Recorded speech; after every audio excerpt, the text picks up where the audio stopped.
How about now? Oh, there we go. Now we're cooking with oil. How is everybody tonight? Hope you're doing well. Welcome to the Wednesday stream. Hope you guys are ready for some nerdy talk. We have much fun to discuss. We got some Marvel stuff. We got some DC stuff.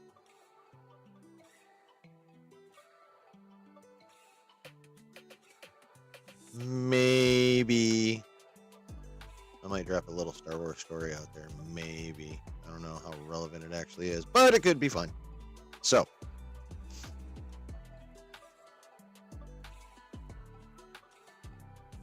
it is time to prepare. Fill your cup. Light your smoke. Because it's Wednesday night and it's time to get nerdy.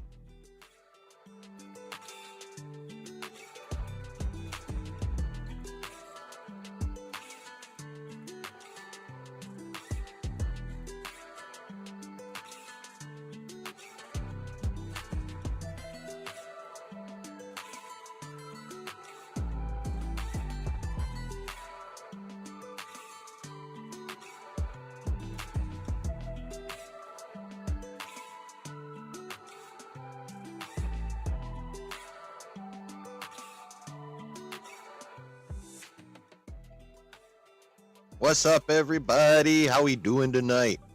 Are you guys ready? Are you ready for some fun? More importantly,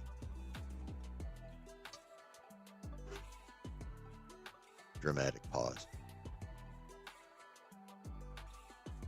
Are you ready for one of our favorite peoples?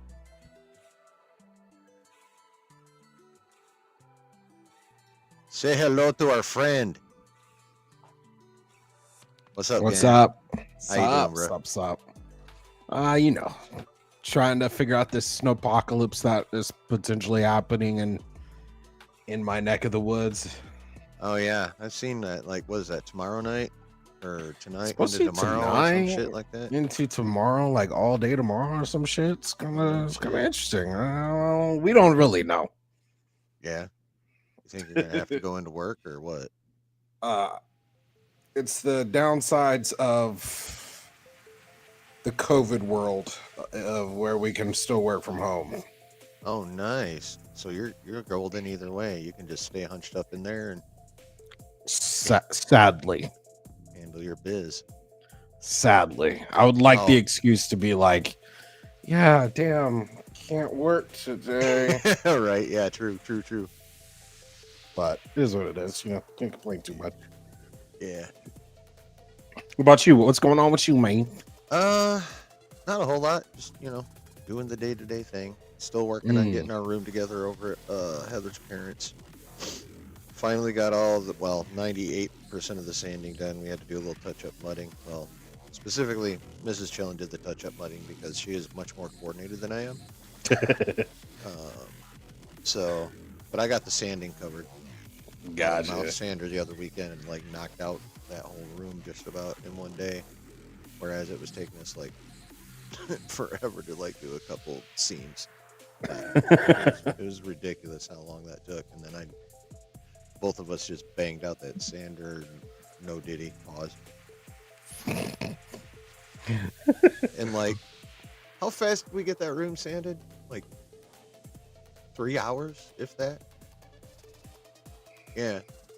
And whereas it would take us that long to do 2 seams each, hand sanding it. Yeah, it's crazy. There we go. Yeah. What's up, Noah? How's it going, Brooke? How you guys? Yeah, what's going on, chat? What's up, Murr? What's up, Brooke? What's up, Icarus? Noah? How's it going? Decided to stop painting. Oh yeah, take a little break. Rest your wrist. Relax for a little while. Listen to me and Justin entertain you. Yeah, you. Were you about to? Did you say there's Star Wars news, bro? Just a little smidge of a something that I'm totally keeping till maybe all the way to the end if I even fucking bother. It's that KOTOR shit, huh? Yeah. That And people I are only think excited it's for them to fuck up. it's only even remotely relevant just because of how insanely popular that video game was, and especially with the Darth Revan and Malik and all that shizzle. So, Like, this is a real question. what's up?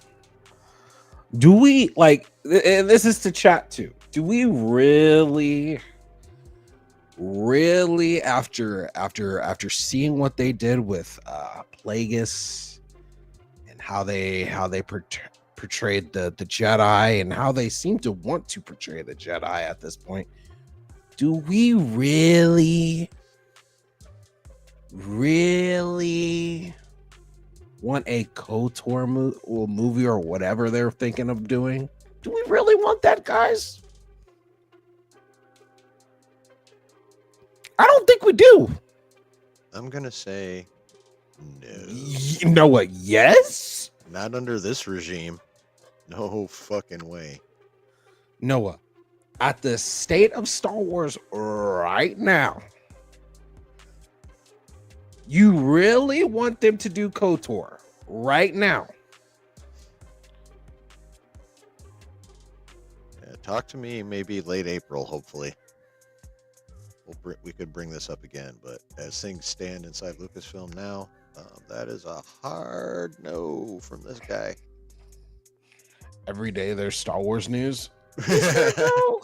Like, is there? Well, It's yes. not news when they produce another, mid show. It's not news. It's kind of par for the course. Right.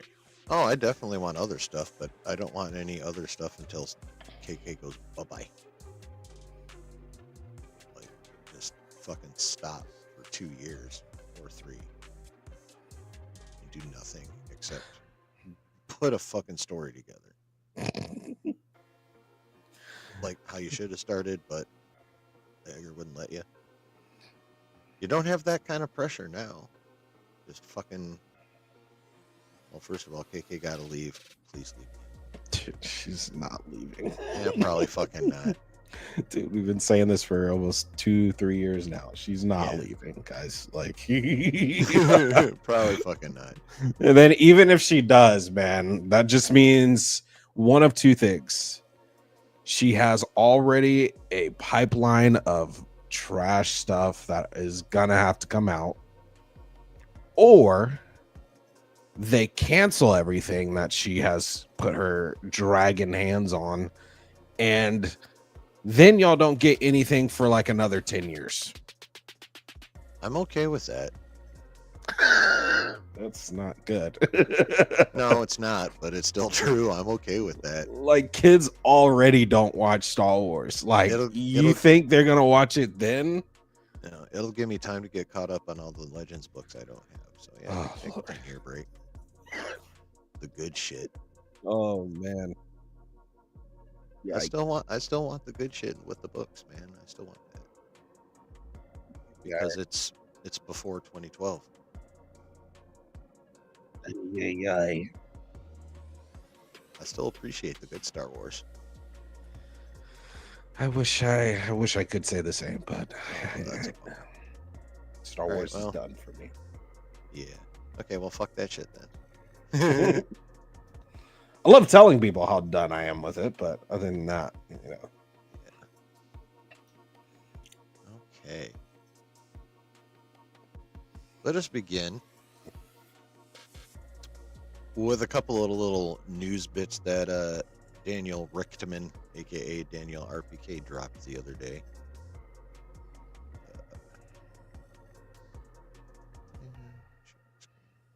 What's up, Brendan? Hey, Brennan, how you doing, man? So what we have here is, first of all, Spider-Man 4.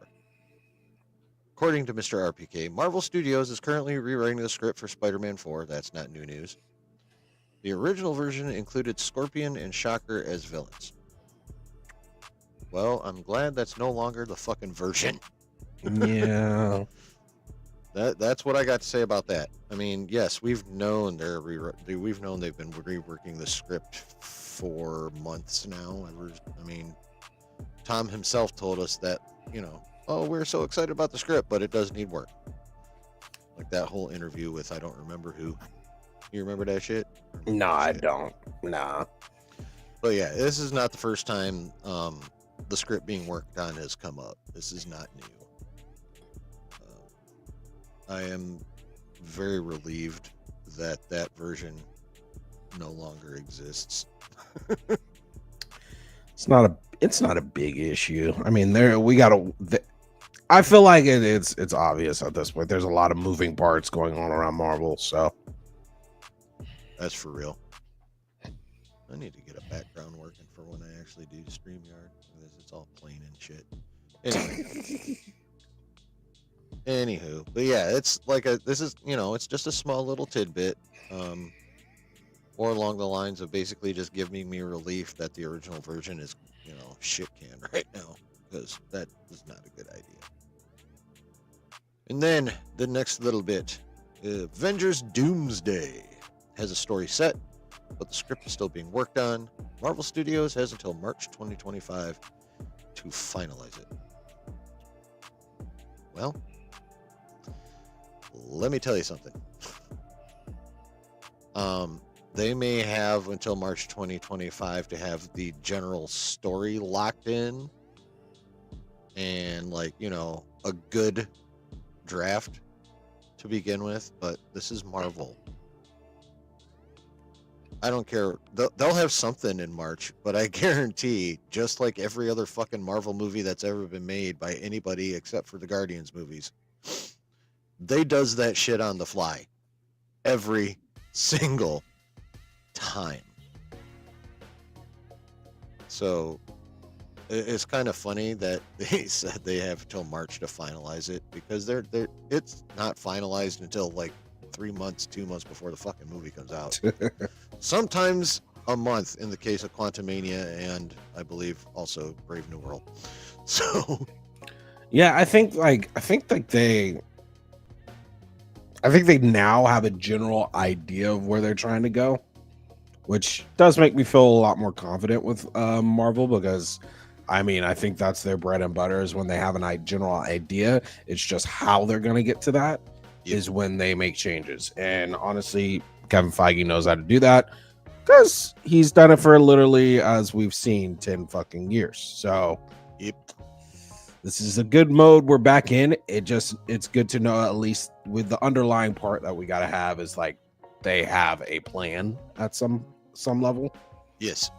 And an end goal. So yeah, it's if nothing else, is an indicator of like focusing back on at least getting back to formula, and at least having some level of preparedness, instead of just letting your subordinates go willy-nilly with all these lame-ass fucking whack-ass shows and shit.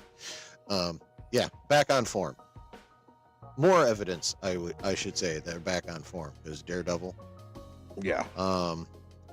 all the money they probably wasted trying to fix Captain America but they tried. All the retooling they did on the Thunderbolts. Like they've been making lots of moves in the positive direction over the last year or so. There's only one problem, and that's this year. That's the only issue, is we get that fucking product dump this year. Now, I'm not overly thrilled about it, but I agree with Josh. Long-term wise, it's still kind of the best move, even though it's the least shitty of all the shitty moves available. I think is probably the best way to put it. Yeah. I don't hate it. I don't love it either. I don't love it because the main reasons we're kind of in this like weird state with Marvel is because of the over saturated market they've made themselves with Disney Plus. True. The thing is Marvel has as of late again re-earned some of the let's wait and see type crowd. I'm on that wait and see, and I have charitable I can be charitable to them versus like a Sony. Like, let's put it this way: if Marvel came out with Kraven the Hunter, which they would never do, I would have at least gone and seen it. Right? Yeah, for sure. I'm not giving that, like other studios, not giving that. Sony, not go. I didn't go watch it. If Star Wars did the equivalent, not going to watch it. DC to a degree, not gonna go watch it. So it's they've earned some of this credible ill will that we're giving to them and grace. So now, after this year, kind of needs to stop. Like, get to your bread and butter and what's gonna actually move y'all's story forward and stay that direction after this. Yeah, no, I agree. And obviously Iger came out and was like, yeah, we're knocking shit way down. We're going to spend less on stuff and we're going to make less stuff. And of course, after this announcement last year, people are like, the fuck is all this shit? But here's the thing, all this shit already existed before that mandate dropped. Yeah. So it's not like Marvel is still wasting money on them, except for, well, marketing. But yeah, the mandate will really take effect basically with the mutant saga. Yeah, but even with the marketing side, starting in 27 is when that you'll really see. I think start to see the difference in the amount of content that Marvel Studios is putting out across the board. And even with the marketing side, it's obvious they're starting to more and more choose their battles. I don't know if you've noticed that they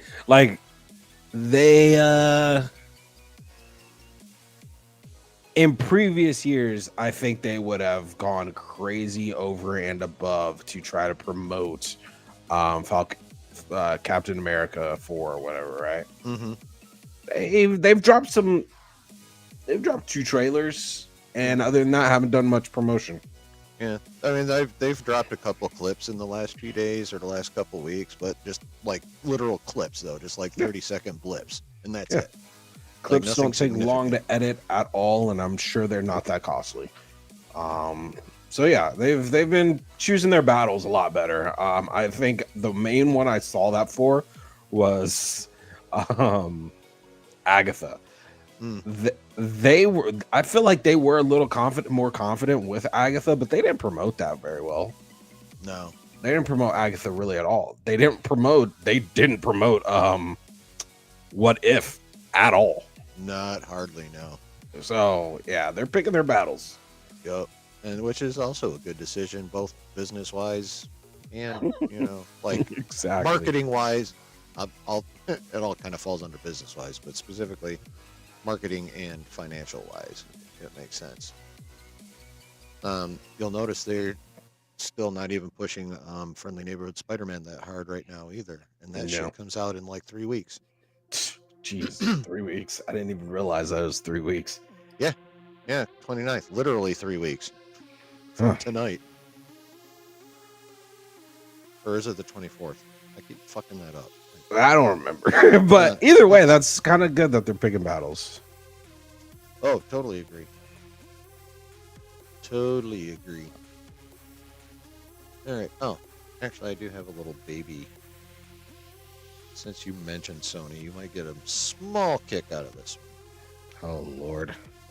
Just a small little kick. Oh, Lord. Brennan said it is the 29th. It is the 29th? All right, thanks, Brennan. All right, so yeah, 3 weeks from tonight. Okay. Halak Patel has left Sony. Was the exec who oversaw Sony's Spider-Man spin-off films. Served as the studio's point man for the MCU Spider-Man films. Which basically means he's the one that Sony sent over to get bossed around by Kevin Feige. That's what that fucking means. Let's be real. But more importantly, the homie that oversaw the Spider-Man spin-off films is gone. Now, I like how they said has left. What they probably meant to say was highly encouraged to leave. Kind of like their CEO. Like, it's okay for them to say fired, man. It's just let us know he got fired. Yeah. But I mean, regardless, we know the drill. He got kicked out. But it is interesting that it appears that someone over at Sony finally figured out there should be consequences for this bullshit. That is another reason why I will say, like, I can't go on the same boat of like Sony's gonna Sony, just like Lucasfilm's gonna Lucasfilm, or Star Wars is gonna Star Wars, because they're at least acknowledging there's a problem. Yup. What up, Lou? What's up, Lou? At Star Wars, it's just every day, like, yeah, it's still fine. Yeah, nothing's an issue. It's like the Lego movie in that bitch. Everything is awesome. Yeah. Oh man. Oh man. Star Wars is so chalked. Yeah, just, draw the outline as someone in a Jedi robe and a lightsaber. Oh man. just put fucking Soul's body right there.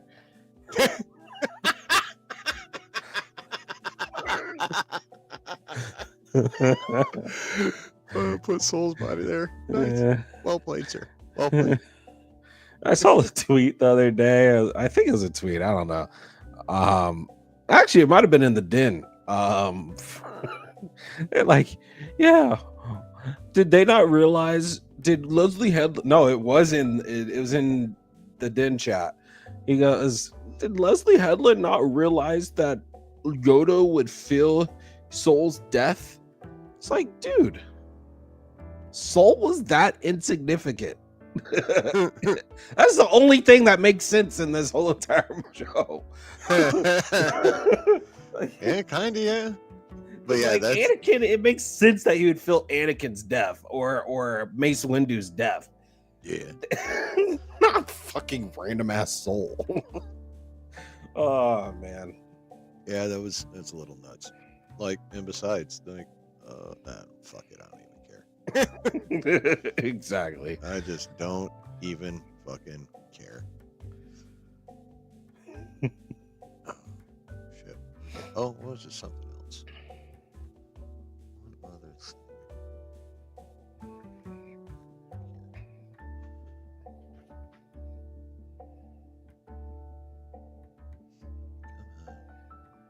Dude, have you seen all those fires and shit?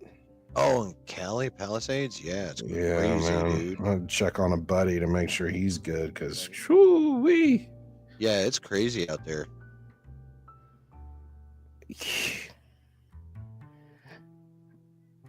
Yeah, but global warming's not a thing.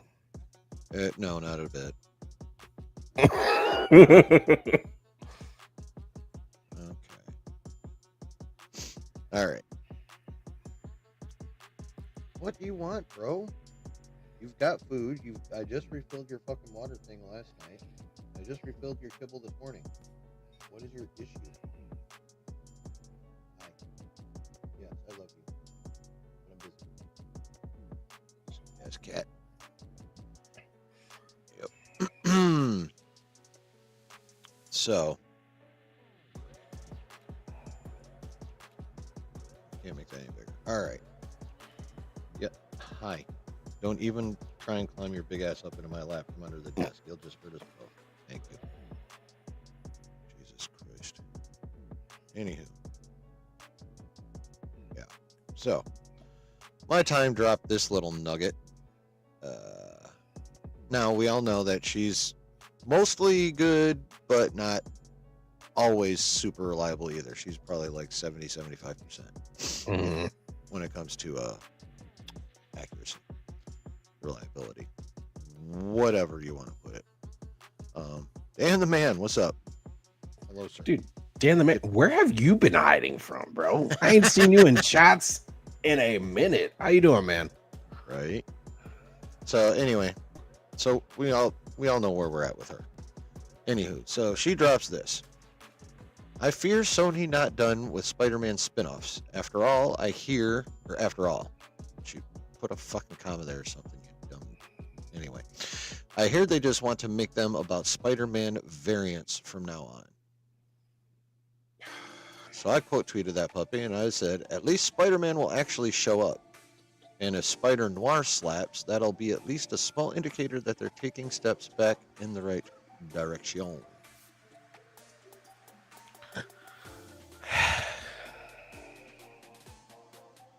Your thoughts, sir?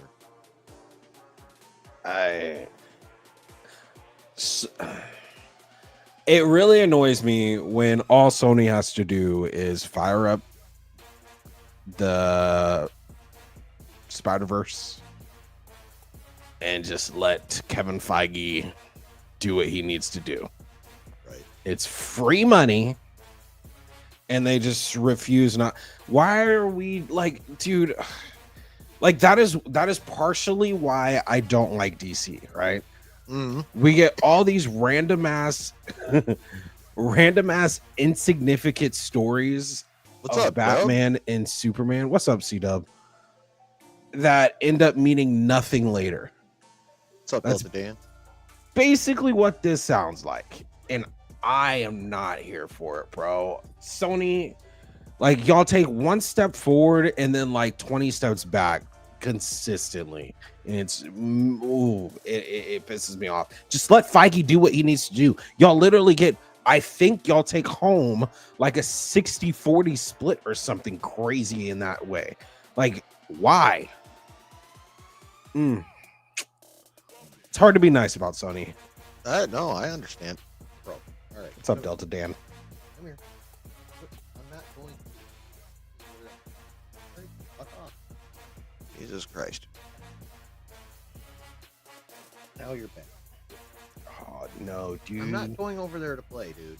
It's not happening. My gym. My gym Anyway. closed. Fuck. Oh.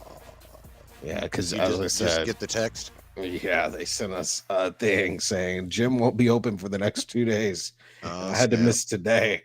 Oh no, guys, I'm getting snap. fat. Yeah, tell me about it. I'm creeping back up on 230. I am not happy. I am not happy where I'm at all. So Anyway, what the fuck? Oh yeah. All I'll say is, at least they're not being stupid enough to continue on the solo villain movie track. That's a positive. yeah, They're actually planning on using spider peoples. Will it be ones we want to see? Who knows? It really just depends on how they handle them, and who they hire to handle them. More importantly, like they've done all right in the past. Sony has. I mean, we got the Raimi trilogy, and then we got the Garfield. Supposed to be trilogy, but the second one didn't do that great. Personally, I think that movie's overhated. So their track record overall with like actual solo Spider-Man films is pretty decent. It's just this villain shit that's really fucked them for the last 8 years, 6 years, 8 years, 8 years. I think Venom came out in 16. Now the Venoms did okay, but then there's the other ones that just tank everything. So,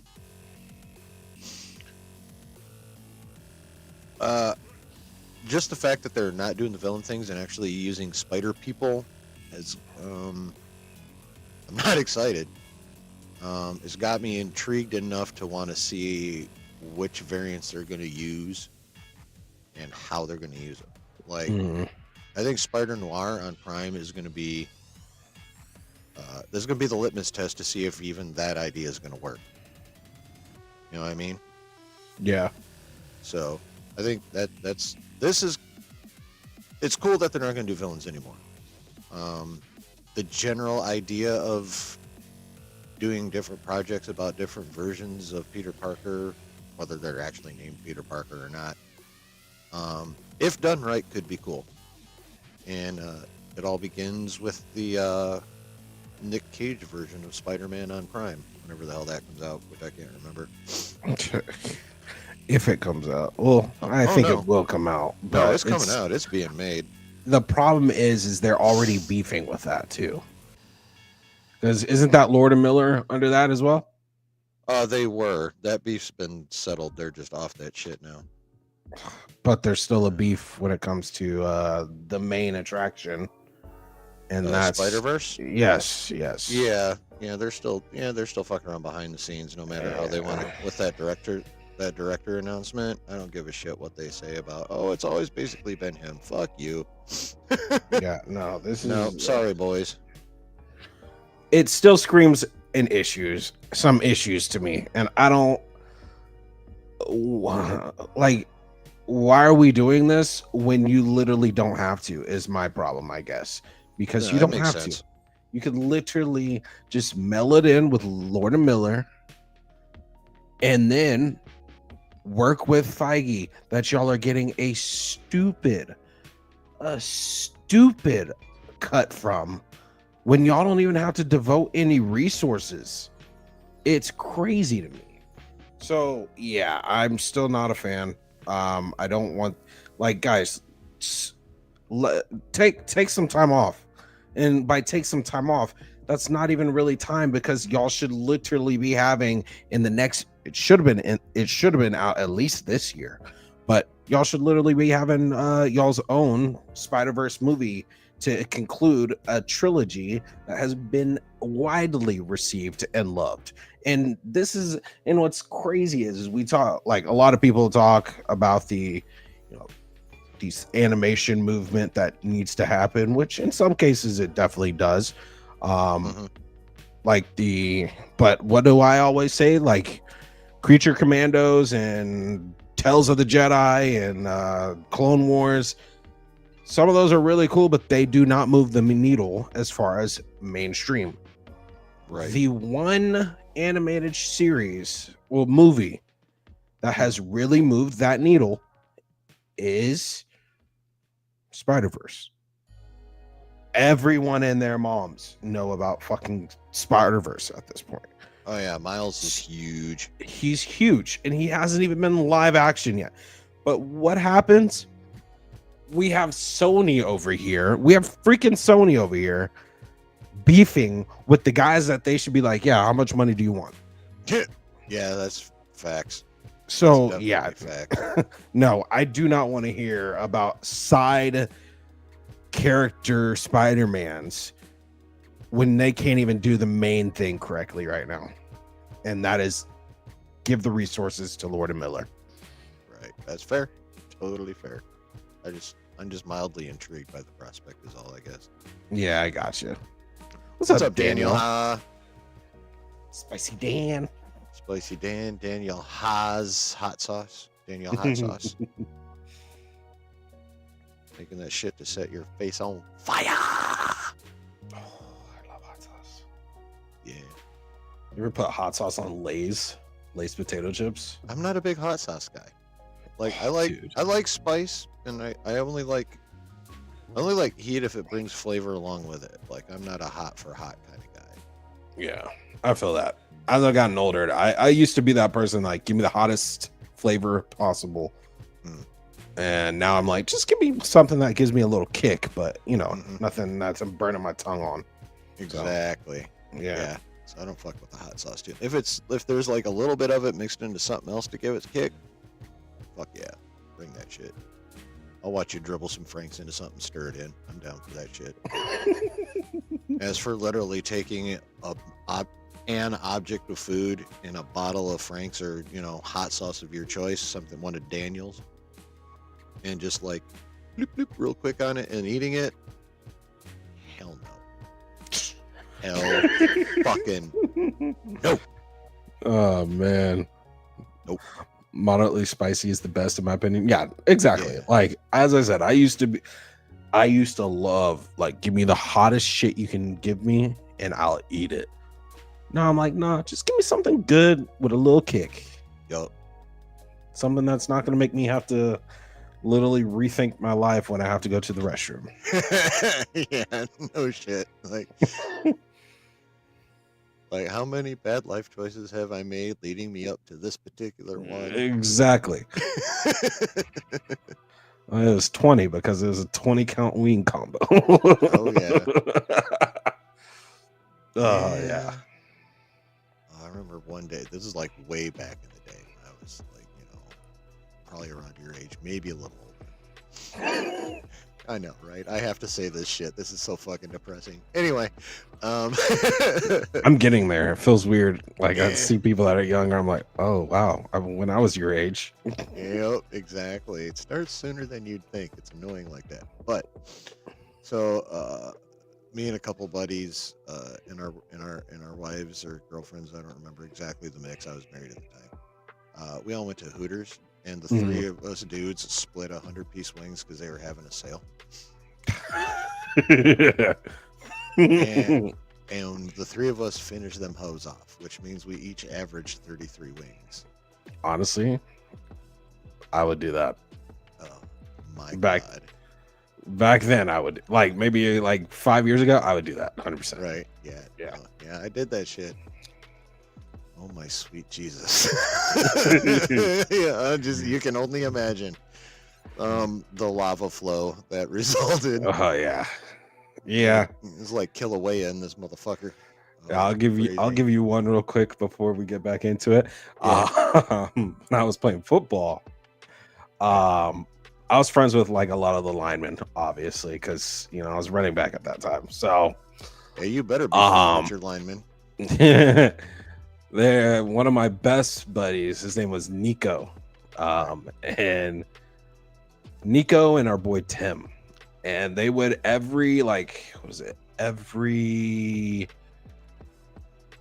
think it'd be like every homecoming game, our coaches would take us out before like the like 2 nights before to get like just eat. Yeah. And bro, we would get like, I want to say like 20 pizzas and knock them all out with like 30 wings as well. It was insane. And so just you and the lineman? Oh, me and these two. Me and these two. Oh, you and those just two. Okay. Oh yeah. Damn. Oh yeah. Damn, bro. Like we would not. It was bad.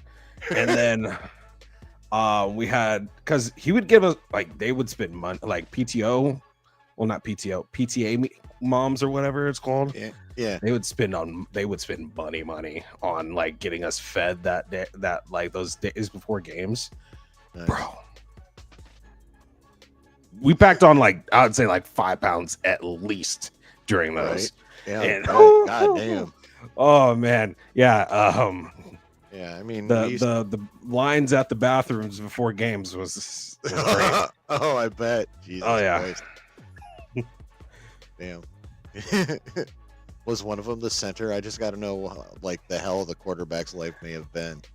No, he was he was, I think, the left tackle. Yeah. Oh, okay. Yeah, so he's just out there bombing defensive ends with his ass. Pretty much. I think it mainly set in that like, because we would go through walkthroughs the day before a game. Well, the day before the game and the like kind of leading up to the game. Would do like call it shells or whatever. So we just have a helmet. Yeah. And dude, it'd just be like all of us are sluggish. Pretty much moving in slow motion, and it was not the greatest time, but that's hilarious. At least we didn't have to run or anything, and then we'd go sit around and fuck around for like an hour watching the JV kids play. Right? Yeah. Just sit there and digest. Pretty much. Pretty much. Yeah, we used to have. I went to a dinky ass high school, and my team was also dinky ass, like 17 of us, right? Yeah. So like every Thursday, because we played varsity was on Friday nights. So every Thursday we'd have a team dinner to rotate it, through team members' homes throughout the season. And it was always some kind of pasta, something like just a massive fucking carb load. Like massive fucking carb load. and like you had to speed eat at these team dinners if you wanted more than one helping. Like I still haven't been able to slow down. Like that shit got so drilled into me. I still eat fast. Like it's ridiculous. Oh man. Delta Dan. It's always fun talking about old high school football stories. Oh yeah. Get our Al Bundy on. I scored 3 touchdowns. If I could find my old football tapes, dude, I'd so put them on stream for a little bit. Right? Oh, hold on 1 second. All right. Oh yeah. Chat, how we doing, man? How us nerds doing? Yeah. I'm not gonna lie. I would definitely love to play it. Just go relive high school football again. That'd be fun. No worries in the world. But then again, I'd go my freshman year of college football. That's what I'd do. Freshman year of college football. I still got my away jersey. Yeah, they didn't. That's fire. They didn't let us keep our shit. As I said, no, I bought this and my home jersey. My dad still has my home jersey. Oh yeah, they paid for him after the end of my senior year. Dude, that's a good idea. We should have done that, but because it was like $150 or whatever. Wild. It wasn't quite that much for us. Yeah, ours were not cheap. Get this shit at all. Watch this.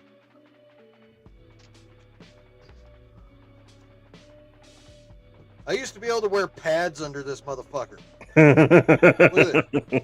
at it. I probably could barely get into it just as a t-shirt. Yeah. Yeah,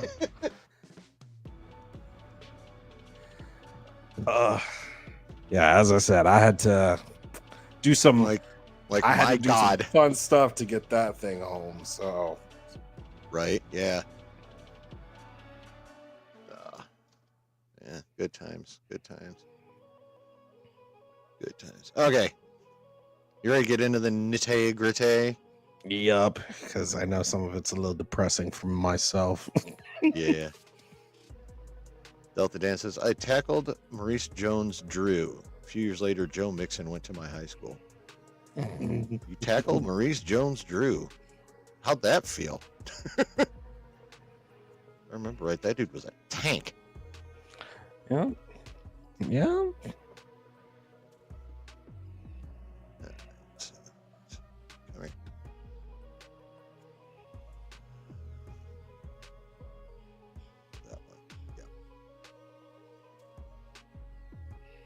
Jeff Snyder yesterday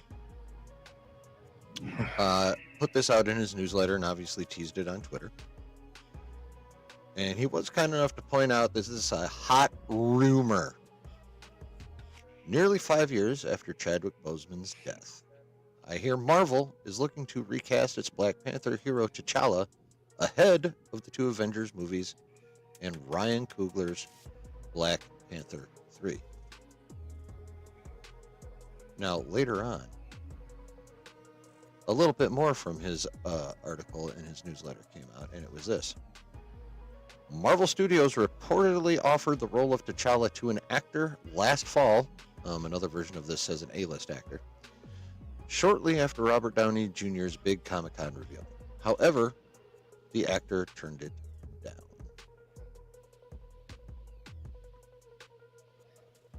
So, first of all,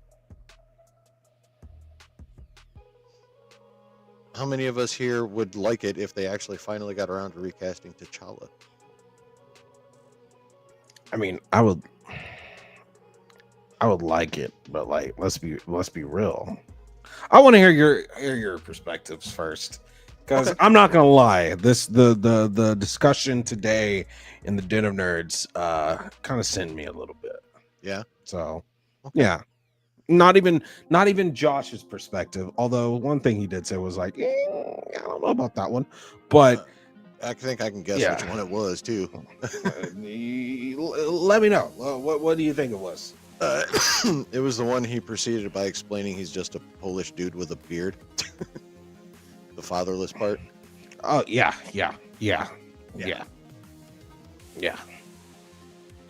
And I'll explain why I feel that way after I hear some like y'all's thoughts too. But Right. so. Okay. Well, first of all, while I understood why they handled Wakanda Forever the way they did, and I didn't have a problem with it, the fact that it still hasn't been recast at this point is a little ridiculous, at least for me. A few people have made the point that other characters, like, you don't stop recasting for. A couple examples: Superman, James Bond were thrown out. And then you throw in, like, how significant he was in the comics, especially in this era, the Secret Wars, Time Runs Out, Avengers, New Avengers era. And he was fucking huge. Like, ridiculously huge. Like, I watched all of Rob's videos about that run. I've read tidbits of it here and there. And T'Challa's involvement is significant, doesn't even cover it. He's, like, in there constantly, making big calls. Very involved in the big final battle on Battle World, at least one aspect of it. He's necessary for this fucking story, basically, is what it boils down to. And so while not to mention the fact that both Boseman and his brother, and I think other members of the family, are on record saying, yeah, this character should be recast. Like, T'Challa needs to live on. It's the character. So, yeah, I'm firmly have been in the recast T'Challa crew. You know, at least so far as my feelings go. I haven't really, like, interacted with the community, but, like, you know, if the subject comes up, I'm like, yeah, he needs to be recast, basically. Yeah. For the above reasons, and probably more I can't think of right now.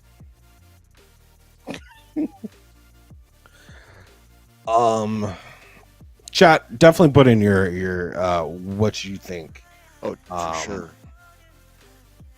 I personally, so I want the recast, obviously. Like, I think T'Challa is that essential, not only just to, you know, my community, but, like, I also think to the nerd community, period. He's that impactful, has that big of an impact on the overall, like, his overall legacy of a character, just Chadwick Boseman aside. Where I get annoyed and very like, what are we doing type feelings is when it comes to basically saying, I know it's not you, but, like, acting like the decision wasn't made. Well, acting like the decision was made on purpose to sideline T'Challa. And not that, you know, oh my God, Chadwick Boseman literally passed away during their filming and doing all this stuff and putting in the movie together. Not thinking like, oh yeah, they literally pretty much had to come up on a whim of what they're doing. Yeah, Coogler had to scramble for sure. Yeah. And yes, should they have probably postponed the movie?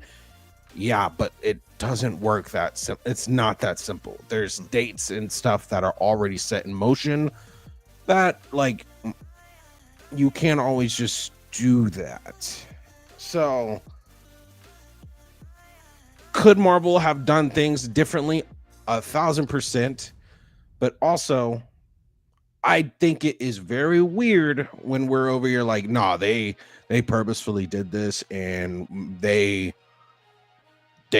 need to be held accountable, or I'm not gonna because they purposefully did this, I'm not gonna go watch watch them or watch anything with T'Challa that should have T'Challa that doesn't. It's kind of like as weird as people, well, as bad as people felt. How do you think they felt? And they were in, like, they knew him. You know what I mean?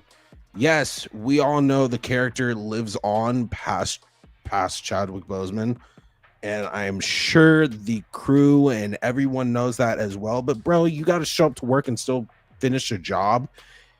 And let's be real, that was their homie.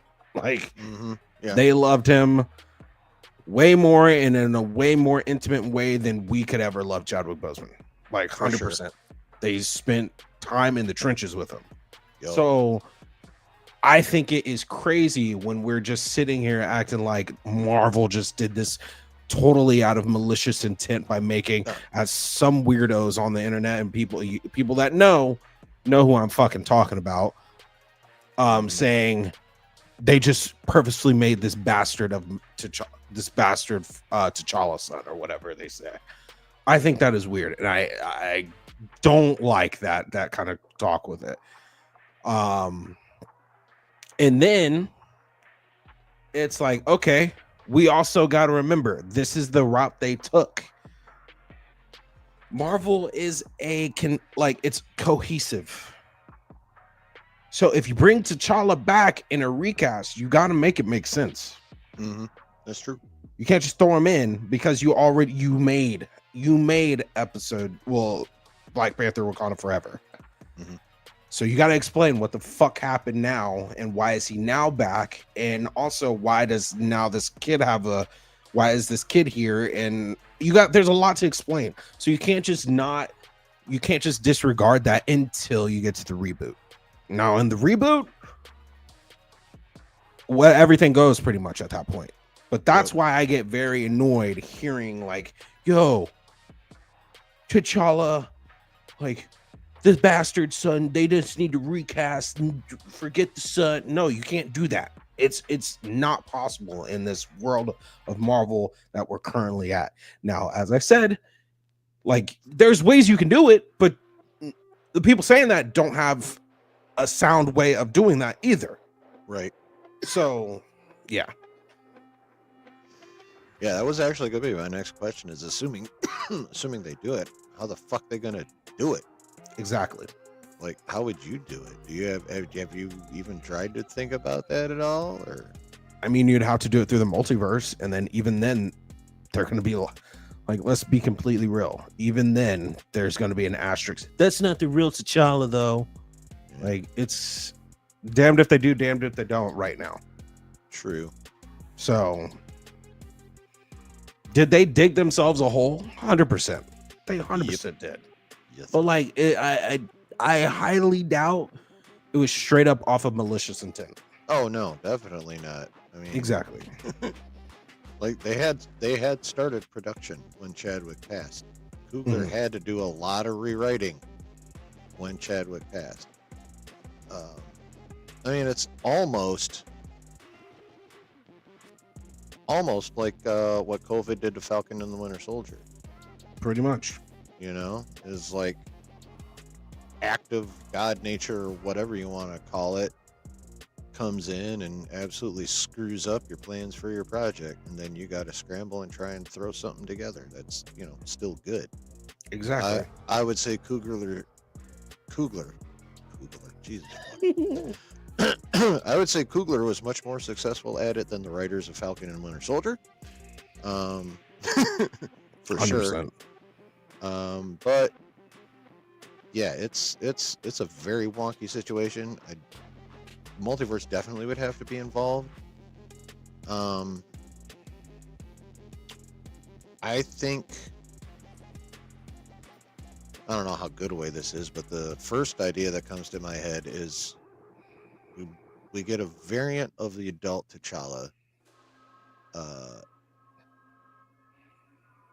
Young T'Challa is still got to be young for the end of this saga, regardless. Like maybe a little bit older at most. Like, you know, how old was he in that movie? Do you think? Dude, he was like, I think he was like 8. He was young as hell. Okay, so yeah, so we're looking at like, you know, the very early teenager at the oldest. You know, come Doomsday and Secret Wars time, even inside the timeline. So you're gonna have to leave his ass a kid. You're gonna have to bring in a variant for an adult version, and then in the reset, basically age him up and just call him T'Challa and be done with it. I think they can make it easier than that, especially now that you have Tommy and Billy. Oh, I think Tommy, like you can write it in a situation where like, hey, I hate to do this, but we need T'Challa back, and you're the closest thing we got. And you know, they do this wild talk where Shuri's involved, his mom's involved, and then I don't know, you do some type of where he goes to the ancestral planes, and y'all, I mean, they have the technology to bring back T'Challa at least for a scene. You know what I'm saying? Oh yeah. So bring him back for a scene and have him be like, son, do this, and then they age him up. Yep. We've seen Tommy and Billy age up literally in a pretty good TV show. Yeah.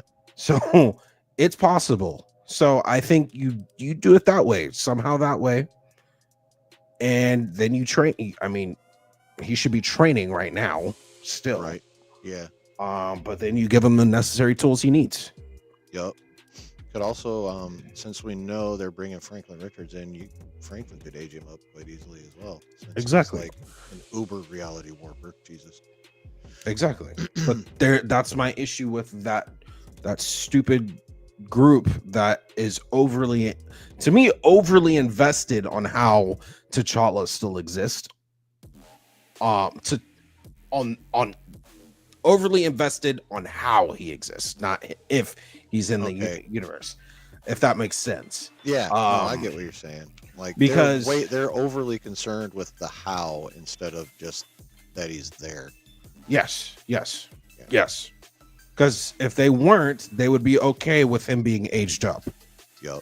They're not going to be okay with him being aged up. As a matter of fact, that's why I said they're not even going to be okay with him being a variant. They're not going to be. They're going to be like, yeah, I know. I'm trying not to sneak. Well, I'm sneak dissing all day, but I'm trying not to say the guy that I'm referring to.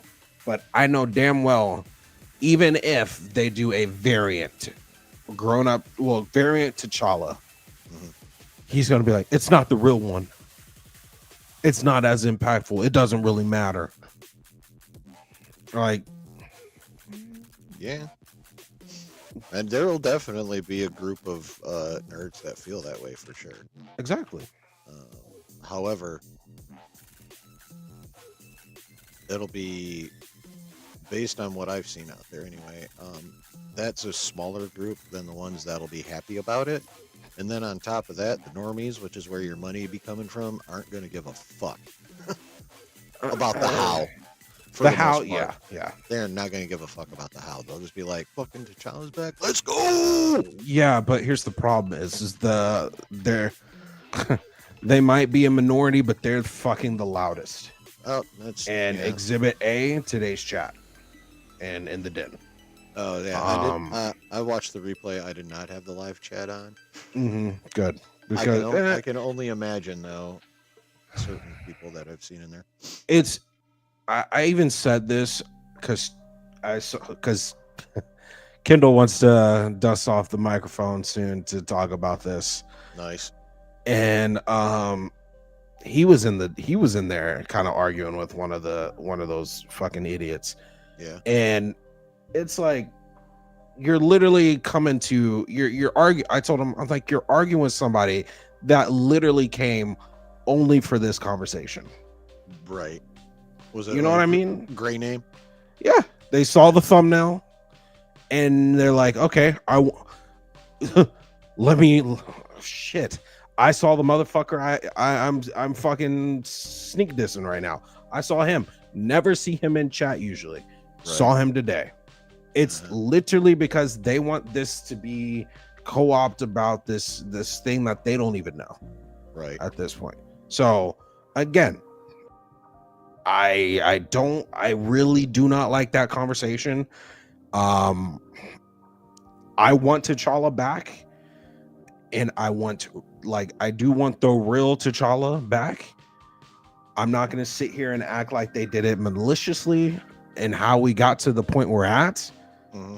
And I'm also not going to sit here and be like, yeah, we got to disregard everything that was said. Well, everything that's been done in Black Panther Wakanda Forever. Mm-hmm. Because no, it was there. It was there. Yeah, that's not something you can not a story point that you can conveniently ignore. Exactly, it's major. Yeah, it's huge. And then real quick to touch on the thing, the Josh take. And as y'all know, I love Josh. Josh is the homie. I just truly do not like that when we talk about the optics of a black man not being there for his kid. It's not a problem until you make it a problem. Right. It's not a problem until you make it a problem. There's kids from all different backgrounds, all different races, all different creeds and colors. True that have parents that have perished. Mm-hmm. It's only that way. It's only a race thing until you make it one. And I mean, that's like, I love Josh, but that's what he made it. And immediately you had some of the mind-numbingly stupid ass motherfuckers say that in chat. Yeah. And if you're one of them, look, I'm not attacking you specifically, but I am saying you need to rethink how you're thinking, because that in itself is low-key racist. Yeah. Like, it is. Like, and that's coming from somebody that did not grow up with their dad. I'm fucking fine. I don't give a, like, what are we talking about? Stop making, y'all are making that the ID. Like, I didn't like that. And as I said, I know Josh. He has no ill will or ill intentions in his heart. Right. But when you say something like that, it does carry, especially when you have this group. At the time, he had like 800 something, close to 1,000 viewers in chat. Half of them want to literally see it in the wrong way. Right. Yeah. So yeah. And RIP Cool Bear, bro, he will be there tomorrow, man. Like, Josh is also right about this. Cool Bear says a lot of out-of-pocket shit. Yep. And sometimes as the pack leader, you sometimes got to check people real quick. And he just had to time them out. Yeah. But here nor there. Cool Bear. What a character. Did you see what he did? No, I didn't have live chat on. I mean, just whatever Josh said about it is what I knew. Talking about he's got tickets for the inauguration. And it's nothing serious by any means. It's like, why especially Cool Bear. He knows that getting straight up into politics nowadays is not something Josh wants to do. So why are you doing it? Yeah. Why are you doing it? Because immediately after Josh was like, hey, no, and timed him out, someone in chat goes, sounds like a Kamala voter. It's like, brother, Josh didn't even vote. What are you talking about? And I'd be willing to bet, like, gun to his head, pick one. Oh, he said he would vote for Trump. He said this. Oh, that's right. He did say that. Yeah, he said it. Yeah, so it just goes to show how ignorant a lot of these motherfuckers are. Yeah. Were you around when I got the shit on that ignorant ass fucking Melvin cuck that popped in last night? Last night? Yeah, during my watch party. Oh no, you know me. When it comes to watch parties right now, I'm in and out. Right. I'm in and out. Rossi, Jesus Christ, dude. Way to come in hot. You see it? Justin loves 3 things in life: Cool Bear, Star Wars, and the DC. I love you, Rossi. I love you. Sony, Rossi. Come on, bro. Like, you're gonna make a list. Make the list. And I have no ill will against Cool Bear either. I love you, Rossi. I have no ill will against Cool Bear. I just think, one, some of his takes are kind of wild and stupid. Yeah. And he's out of pocket. Like sometimes he's out of pocket as fuck and a little parasocial, guys. Like, let's be real. Craven. Craven. Justin Hart's okay, we're getting a little too crazy now. Okay. Yeah, that was the straw, Chris. I got the wild ones in here tonight. I like it. That was the straw, Chris. I like it. Wild out a little bit. Have a little fun up in the chat. But tell me what you think about what I said. I know I went on like a Stephen A. Smith soliloquy right there. No, dude, it's all good. Yeah, when Josh decided to go there, I was like, bruh. There's just okay. I mean, you feel how you feel. Cool. But all right, virtual red. Fuck that guy. Like, just straight up, fuck that guy. Oh, you know I banned him, right? Yeah, I can't stand that motherfucker. I'm so glad you banned his ass. He's so dumb. He's so dumb. Such a fucking. But okay. One more soliloquy, guys. That right there is exhibit A of why things like that just don't need to be like stirred up in the den. Because then they take a wild turn, and then you have idiots like Virtual Reality Fitness, who's probably never picked a fucking weight bar up in his life, saying, free speech, dude, free speech, brother. Okay. We can ban you too. Like, right, be disrespectful, you can get banned. Free speech does not mean free from consequences, man. Nope, never has. Like, you might be free from like consequences from the law, but you are never free from societal consequences. Yeah, but it's completely unknown. That's just how it works. It's like everyone like, I don't want to go down that rabbit hole. So, right. But yeah, no, just Rossi. Yeah. It says Cool Bear 101 went to MAGACon to speed date. Oh my god. See, here's the sad part is I have no idea if you're even joking. Like, I find that believable. That's the thing, right? Like, I find that probably telling the truth. Like, yeah. Like, that's the set. Like, that's what's kind of messed up. Is like, I find that oh man, look, believable. I just care if you are a good person. Tickets. Yeah, sure. Like, guys, I just care if you're a good person. Right? Exactly. I don't think voting for Trump is great. That's just my prerogative. But if you're a good person, I'm fine with you. If you know right from wrong, I'm fine with you. When you're just obnoxious to be obnoxious, like, I'm not gonna be your best friend. Like, let's just put it that way. You know what I'm saying? Yeah, no, for sure. But yeah, no, this twink fucking showed up towards the end of my like, we were done watching the episode, we were just chatting and shit, and this motherfucker shows up. And I instantly knew, because this was his screen name / handle / whatever you want to call it. Oh. You ready for this garbage? Uh-oh. And I'm not even kidding. I say garbage. It's like dead ass. It is, his screen name was Ku Klux Katarn.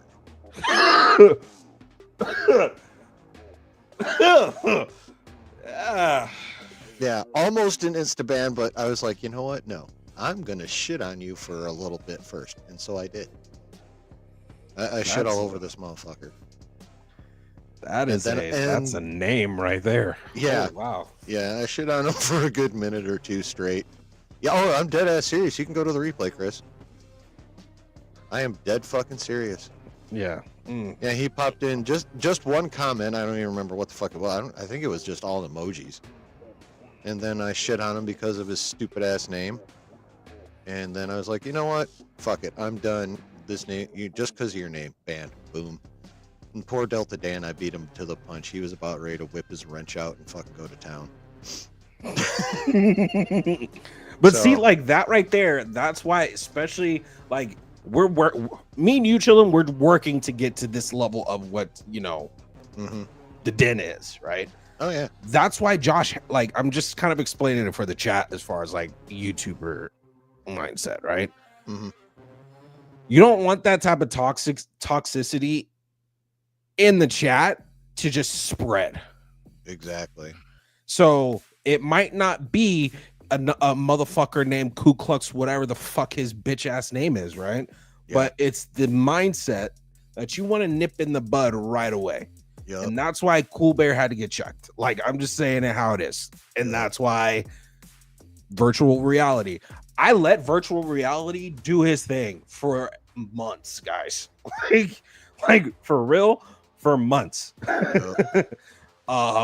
He was at a point where he was not being disrespectful. He was just being cringy, right? I'm not gonna ban you for being cringy. You're a cringe lord. Okay, as long as you're not you start getting disrespectful, that's when we snip it. Like, no, get out. So, yeah. Sorry, go on another tangent.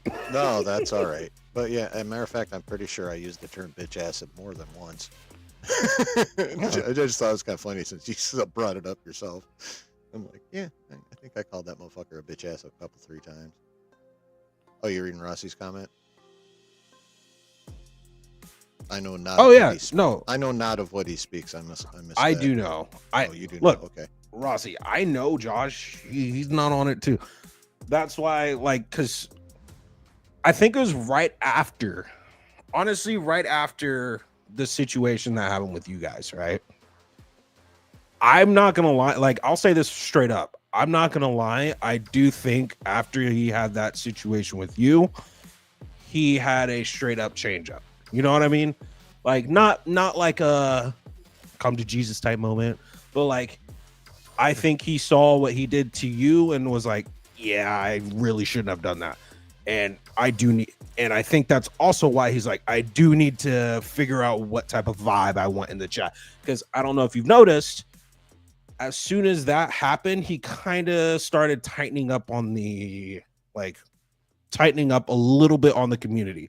It's one, because he's signing deals, and 2, because you don't want toxicity shit in your chat. Like, he's the head honcho of it, so he has to also nip things in the bud and find that happy medium. But Josh is also wild. He's a wild dude. Like, I'll fucking say it. He's wild. Mm-hmm. But like, in chat, this stays here. Like, this is in the chilling in the basement. But like, I sent him a message. I think it was a little bit after that situation.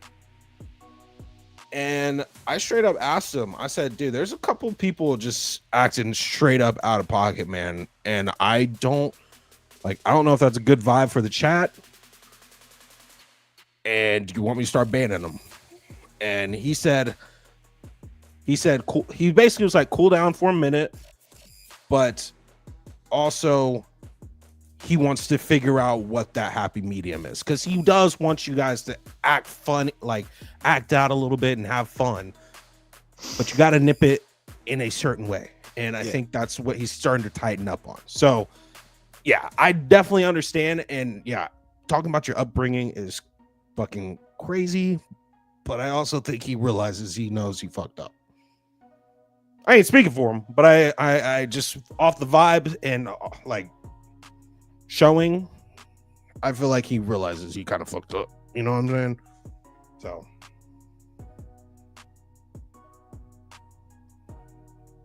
What is wrong, Lou? Why say fuck?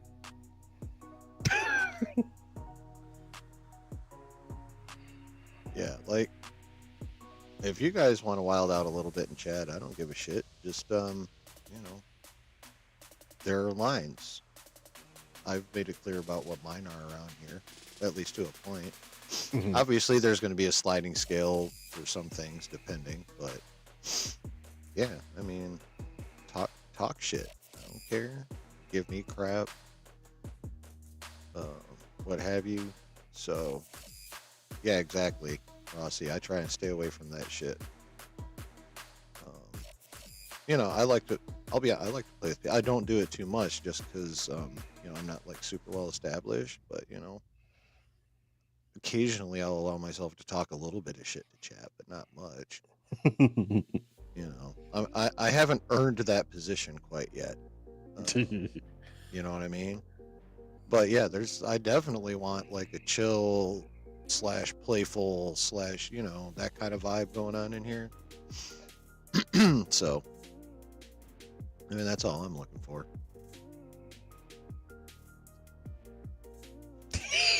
Daniel? What, Daniel?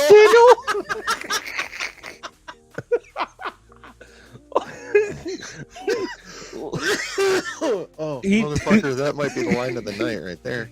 He does. Look, I'll say that he does. He 100% does. But like at the same time, he does like to talk shit. Mm-hmm. And honestly, like, look, Josh is a little soft. I won't lie. He lets things bother him that shouldn't. But a lot of the fucking chat does too. Even I don't know if y'all saw me today. I was going at it with like, look, for me, as far as the politics and religion stuff, I have no problem. I don't talk about it really on my channel because I don't fucking want to. Yeah, right. I don't want that. I just don't want that vibe in chat. Like, look, I'll mention little bits of it here and there, but people pretty much know where the fuck I stand. Like, yup. I didn't vote for the orange guy. Nope. I also, I'm a Christian, and yeah, I just, you know, I mean, I keep it there. People know that. Right. Yeah. Exactly. I'm not going to go into depth. I mean, especially on my channel, I'm not going to go into depth about it. Right.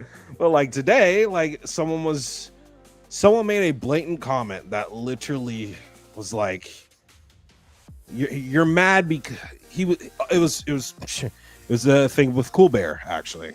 Oh, okay. And it was obviously mad because he was mad that basically the free speech shit. Right. And I'm like, dude, like, just because someone sees the way things differently than you doesn't make that. Oh no, you know what it was? Okay. And you could correct me. I'm actually curious because I might be uninformed. Okay. But he called Mark Hamill anti-American.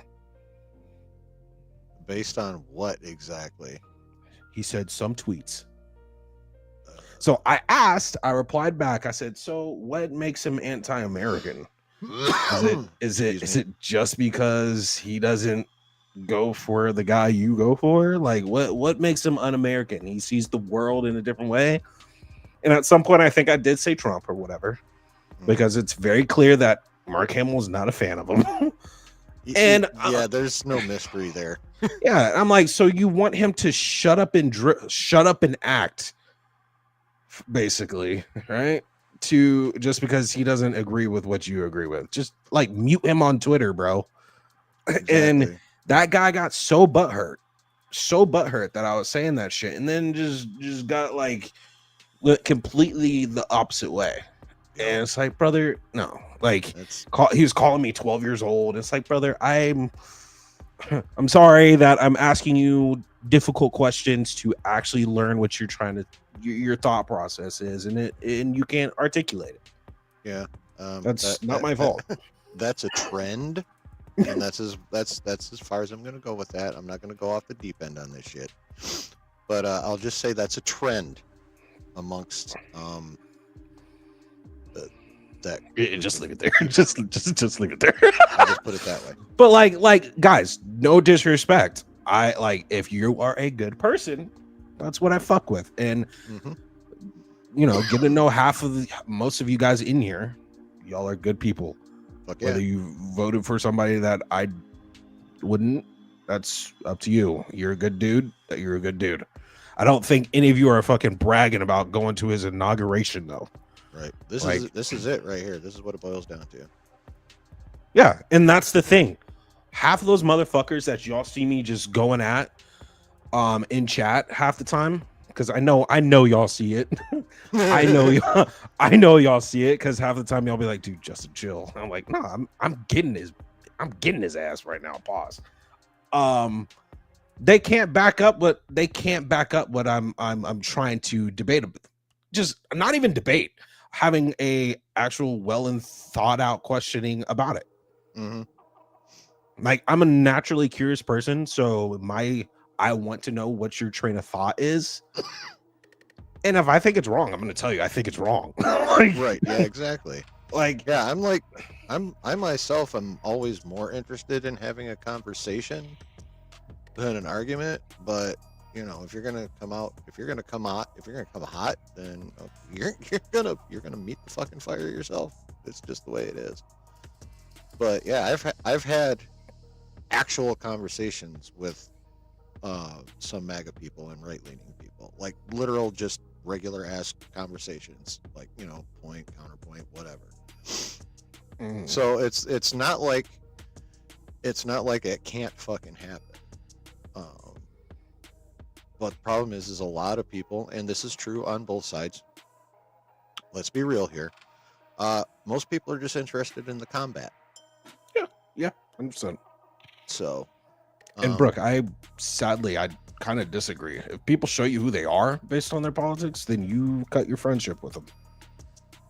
Like I'm being dead serious when I say that. I had a friend that I knew through high school.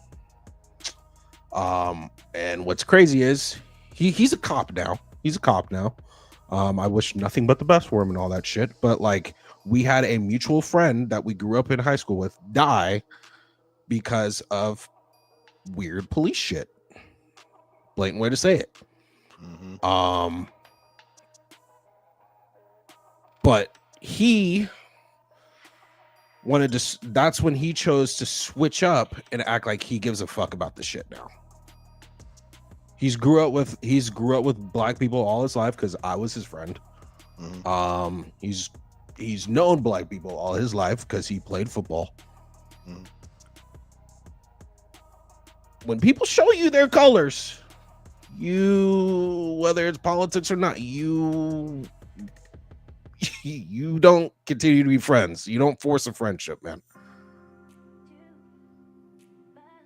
So. Yeah, and I ain't arguing. I mean, it's a shame if things come to that point. Like, I will definitely say that. Like, it. Oh yeah, it is. It's like literally a shame and a tragedy. But yeah, he was my boy, and I'll stand by. He was my boy, and then like, bro, like I think what really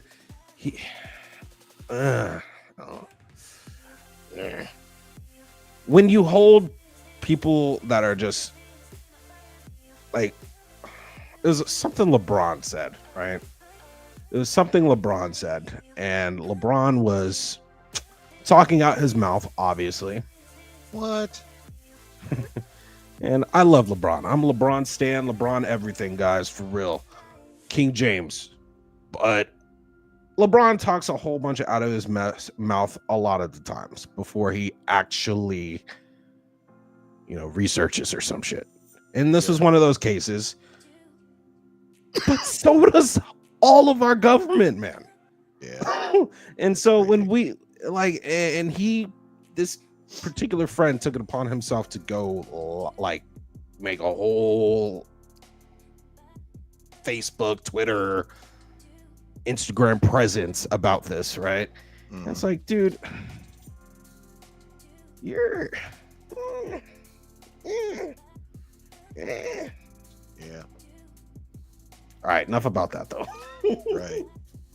Okay. Well, just so happens, there is one other little aspect to this whole T'Challa thing that I wanted to talk about, and it is the other part of the report from Jeff Snyder. And it is this. Marvel's God damn it. Marvel Studios reportedly offered the role of T'Challa to an actor last fall, shortly after Robert Downey Jr.'s big Comic-Con reveal. However, the actor turned it down. There have been other reports issuing a few more details, alleging that it's an A-list actor, alleging that the reason the actor turned it down is because they didn't want to disrespect Chadwick's memory or try and fill his shoes. First of all, just in general,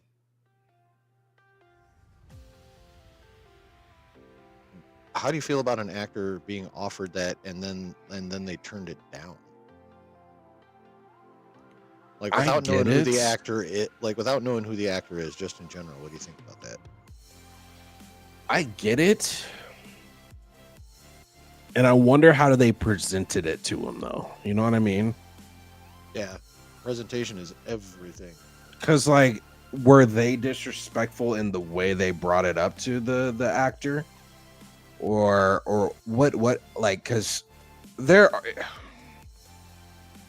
also it's Chadwick, but everyone knows what Black Panther 1 was to the whole fucking world, bro. Mm-hmm. You know what I mean? So it is a huge shoe to fill if you decide to take that. Mm-hmm. So I do wonder what was the packaging on how they presented it to him. And I do also wonder, like, if they, from the actor, if they were just like, that's a lot of responsibility that I just don't want. And I understand that if that's the case too, because that's a lot. Like, if you fuck up, you're cooked. Instantly. You're cooked. Yes. So yeah, I mean, whoever that actor was, I agree, is not wrong.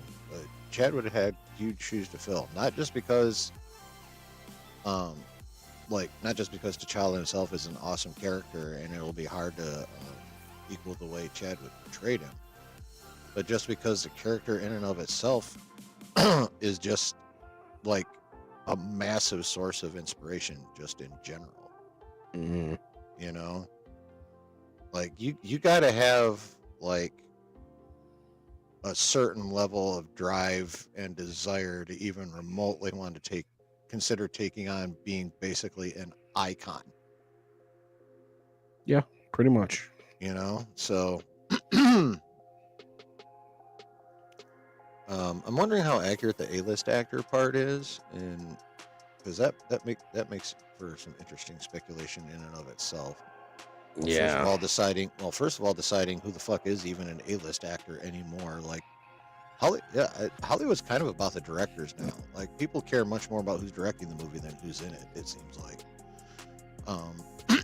Yeah. At least it's been trending that way for a while now. That makes me think it was somebody like huge. Yeah. But who's like huge? I'm wondering, dude. I'm like, if it was this person, I definitely understand why he said no.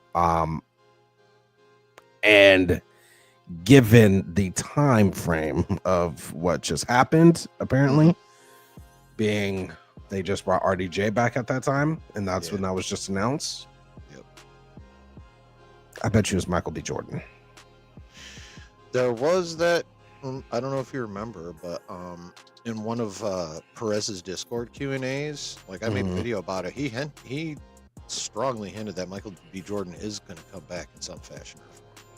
Yeah, but I think I think it was to be T'Challa, and I bet you that's probably where maybe it was like, nah. Yeah, it could have been. He would have been the wrong person to ask about that anyway. Honestly, just in general, that'd be silly. Oh, hey, you wanna do this, and even though you're already been this in 2 movies, and it'll just be. It won't be weird, we swear.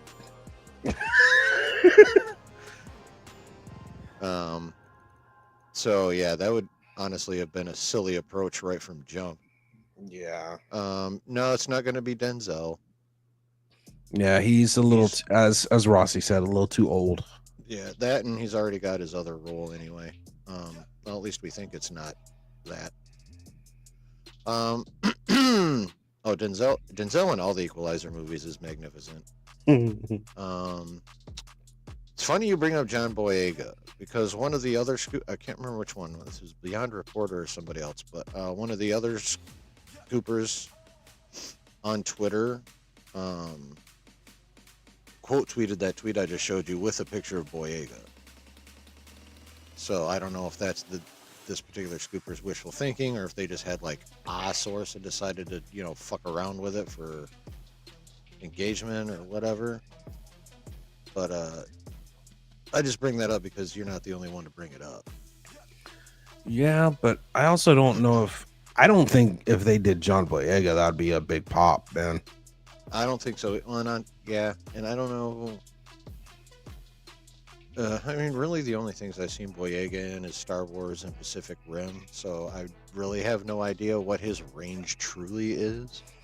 He has good range. I Does forgot he? which one of those movies he did, and I just can't remember the name for the life of me. But he was good in that.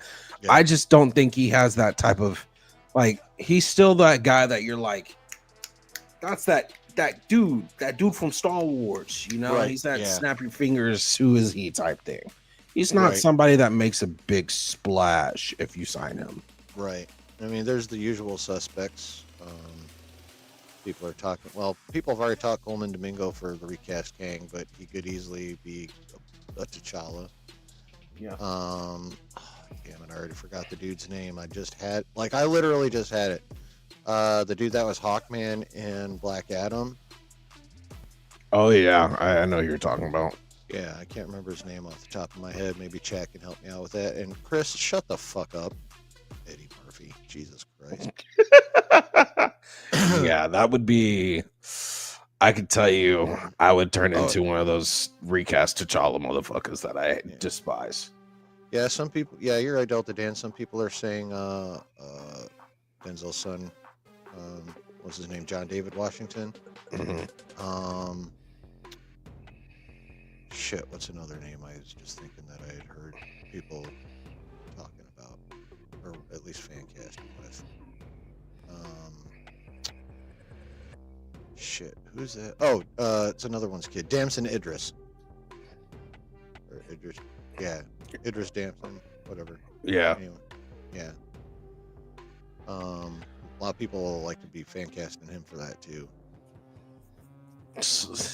So I used to kind of be on that John David Washington train. Yeah. I just rewatched Ballers. Oh yeah. Well, I'm rewatching Ballers, and I don't think I'm on that train anymore, man. Yeah. He's kind of terrible. Yeah. Yeah. So like I was not sorely impressed in what was that one movie that Josh said he walked out of that Gareth Edwards directed with him in it with the robots. I don't remember. The Creator. Oh man. Yeah, he was not. I wouldn't call him bad. Aldous Hodge, thank you, Brooke. Yes, Aldous Hodge. He would be dope. I like that dude. I want him in the MCU somehow, some way. Period. I like that guy. But yeah, I wouldn't say he's bad, but he was also unimpressive. Yeah. I think that's the word I'll go with. He's unimpressive. Like there he is. He's doing his thing, but it's not. There's no wow. There's no wow at all. And I hate Josh for this, dude, because now I just really think about line delivery and all that type of shit when I'm watching stuff. Like, Yeah. dude, I corrupted me with that shit as well. I love Queen Latifah, man. Right? I love me some Queen Latifah. Oh, for sure. I just watched that Equalizer show that she's on. Yeah. She's terrible. Oh damn. She's terrible, bro. I don't look. This might be a reach, but I'm starting to wondering who's worse, her or LeBron at acting. She's bad, man. Like zero emotion. Like Queen Latifah, I love you, but you're a pro actor, man. How can you not cry on cue? Right. Yeah. I mean, she's been doing it for like a fucking minute too. That's the thing. It's not like she's new to this. Exactly. And then like Last Holiday, she's great in Last Holiday. It's a lot of people probably don't even know that movie, but oh my god, she's great. She's great. And now we're here, and I'm like, you're awful. You're absolutely terrible. Oh my gosh. Right. Yeah, it's like, crazy. I could act these lines better. Yeah, that's pretty bad. That is pretty bad. I really want to know who the fuck that actor was, though. Like, for reals. I would love to know who the fuck they offered that to initially. I'll tell you this, if this is true, and obviously all this comes from Snyder, but if even the report of an offer gets corroborated somehow, that'll be a very strong indicator of at least where Marvel's mind was at some point. They may have changed it. I don't think they've changed it.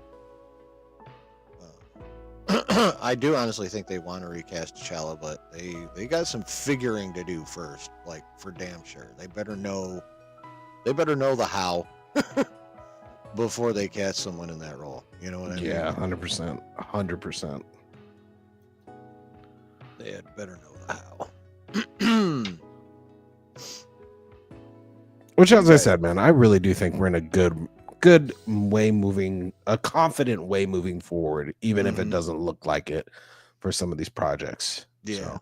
Honestly, out of the 9 Marvel projects this year, I'm only really worried about 2 of them. Which ones are those? Ironheart and Wonder Man. And some people would like to make a fucking connection out of the lead actors, and that's not the fucking case. Wonder Man's kind of a B character in comics in the first place. I know he's had big parts in a couple of stories, but for them, he's a support character for the most part. And then, gotcha. So like the only reason I don't care about that show is because they've done nothing to make me care about it. You know, so like if they, it comes out in December, so like later this year when they should start pushing it, late summer, early fall. We'll see what we get. You know what I mean? Yeah. But like literally, as of right now, it's nothing more than the fact that Marvel has not given me a reason to give a fuck about this character that only really sweaties know about. Yeah, exactly. You know what I mean? Yeah. So that's my issue with that show. And with Ironheart, they just didn't write her very impressively in Wakanda Forever, and that's all that boils down to. Yeah. Like it's kind of like another Anthony Mackie situation. Like most of the problem with him being Captain America is because they haven't written him for shit since they gave him the shield. Yep. Yeah. So the problem isn't the actors. It's what the actors have been given to work with is the problem. Yeah. It's honestly not even the just straight up character. It's the building up of the character. Exactly. So yeah, like there are definitely ways that Ironheart could be a dope ass show. There are ways. Oh yeah. There are ways that Wonder Man could be a dope ass show. But right now, the Marvel has given us 0 indicators that could be the case. We've got a support character that really only sweaties know about in Wonder Man, and we've got a character that really wasn't introduced very well in Riri Williams in Wakanda Forever. Yep. Like it was a weak ass introduction, and that it's not the actress's fault. I don't remember her name or anything, but if Marvel doesn't write a character to be interesting, that ain't my fucking fault. Yeah, it's like what are we supposed to do as consumers? Which again, the good part is Marvel acknowledges that part. Like they know they have to give us a reason to care.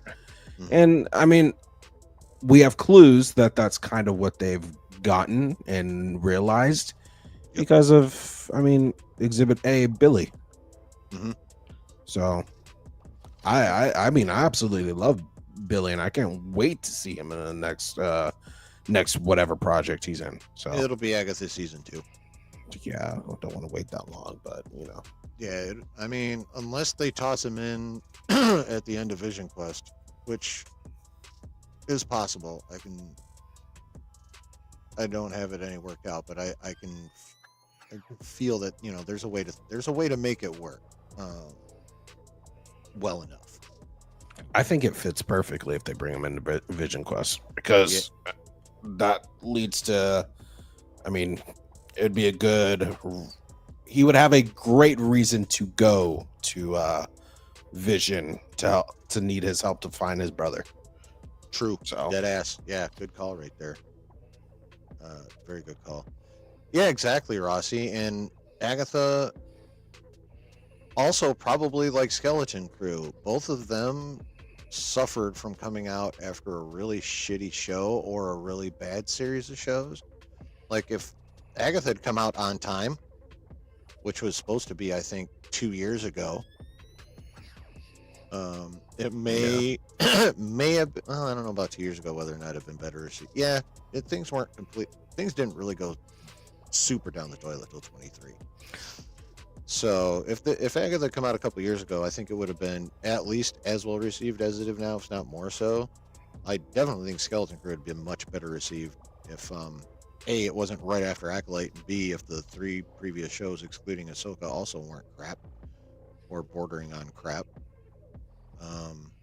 Yeah, if it's Skeleton Crew would come out and say, no, it would have to come out a fucking while ago though. People are still. If it had come out between season 1 and 2 of The Mandalorian, probably would have been well received, or between season 2 and 3 of The Mandalorian. I'll give you that. I would at least give it a chance if it came out right around then. Yep. So, but yeah, coming up with it, and while those of us that are watching it consider it a fun, entertaining show to watch, we all agree it's not a wow, but it's a fun little show. It's entertaining as far as it goes. But since it's not like a blow your mind show, it needed the help of at least not coming out at the tail end of a shit slide. But the problem is it's been riding that mound of shit all the way down, and now it finally got to the release point, covered in smelly turds, and that are not its fault. Yeah, this everything going around Star Wars sounds just amazing right now, man. Yeah, exactly.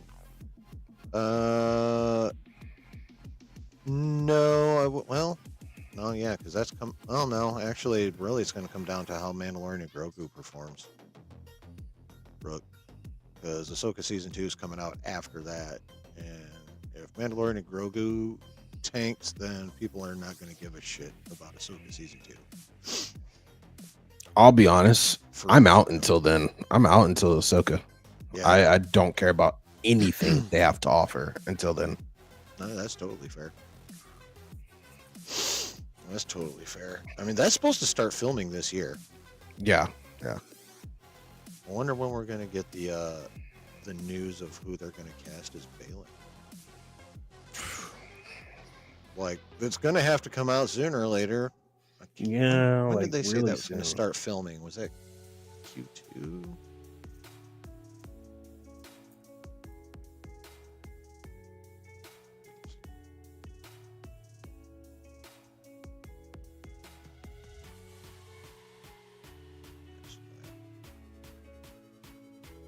Honestly, April. I don't know if I'm April's gonna be a for busy Mando. month for Star Wars. Why? Ew. Why? Andor premieres. Star Wars Celebration is in April, and they begin filming Ahsoka in the UK in April. Jeez. So if it's filming in April, that's only 4 months from now. Before the end of February, we should know who's playing Balin Skull, I would think. And there's no way there's not going to be anybody playing Balin Skull because they left him on the fucking father's outstretched hand. Like, I'll be very, very annoyed if we just don't get any type of continuation of Balin. Yeah, they have no choice. There's no way they can't. There's literally no way they can't include him. Kevin, to a degree, that's true, but also when you look at Star Wars, that's on Star Wars, though. Yup. They literally do that. Marvel, nah. People push that for on a them. hot minute. Yeah, Beginning but of Phase 4. exactly. But now I'll give you that. They it's pushed on them. But Star Wars? Nah. No. Star Wars does all that political stuff that they do not act well on at all.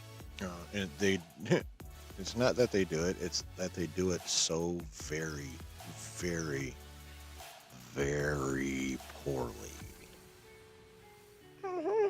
That's the problem. It's not what they do, it's how they be doing it. And how they be doing it is a dumpster fire. Like we all know it's at this point a box they need to check, right? Yep. All studios, pretty much. Star Wars almost does it in a way to make it feel like it's a burden for them. Kinda, yeah. Like, guys, like, or if it's not a burden, yeah, I would say a burden, because burdens make you lazy, and they're just being goddamn lazy. Like, guys, we y'all know what like the y'all know what the check mark was in Rise of Skywalker was, right? The last name? No. What? No. What? No.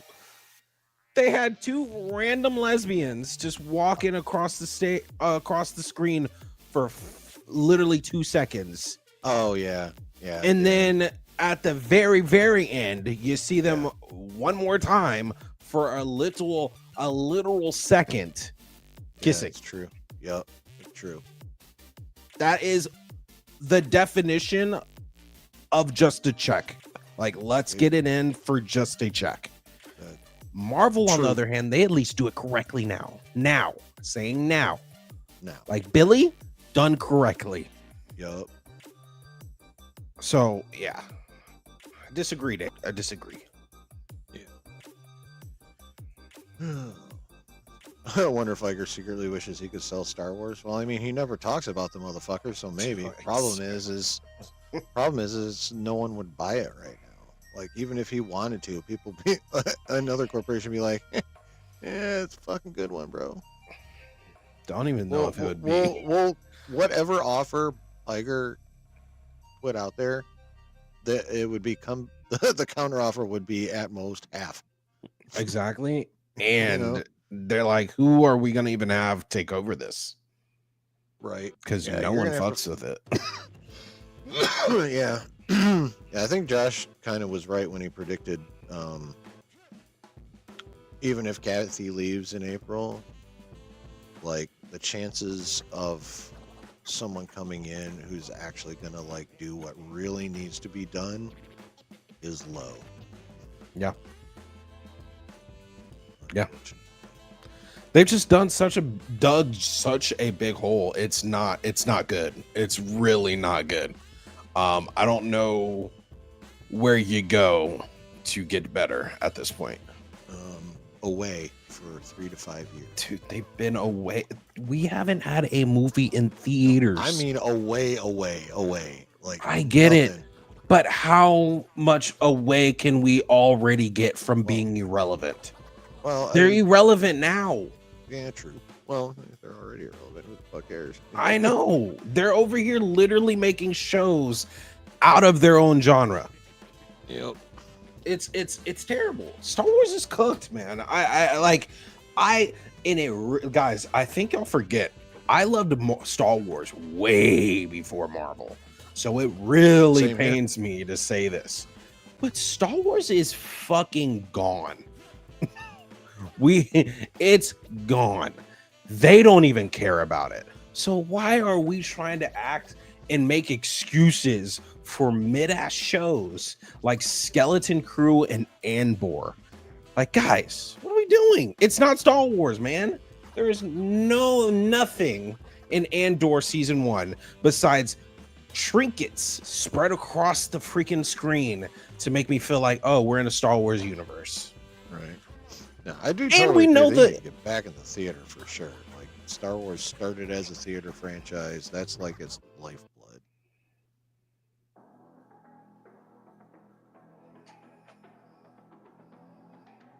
Wait, what? Wait. Let me read Delta Dance first, because I feel like I'm about to get on a Stephen A. Smith shit in a second. Star Wars needs to get back in the movies. Andor and Skeleton Kids are fine as a show, but they're not even fine as a show, though. Like, that's for a Star Wars show, they're not even fine. Because this pushes nothing of the Star Wars core stuff. Nothing. And again, I'm getting very tired. Chilling. What? I'm getting very tired of being able to come up with better storylines than the guys that get paid billions of dollars for this shit. I mean, that's facts. That's like, facts. why can we not do somewhat of the same storyline with Jedi Padawan learners that got trapped in space? Right. True. Totally could have So done easy, man. So easy. Oh, Rossi. No. Here, let me tell you why that's not going to happen after Secret Wars is over. Because the mutants are next, and the mutants is the group that Feige cut his teeth on. He got his start Exactly. at Fox on the X-Men movie. So maybe after the mutant saga is over, maybe, but he's definitely around for the next 3 phases. If they keep to the 3-phase saga. Okay. Yeah, that too, Delta Dan. Kevin David, what do you mean? I guess I'm slow or lost or something. How's that checking a box? Yeah, that doesn't make a whole lot of sense. That might be the least checking the box thing that they did. The problem is they have shit fuck fans.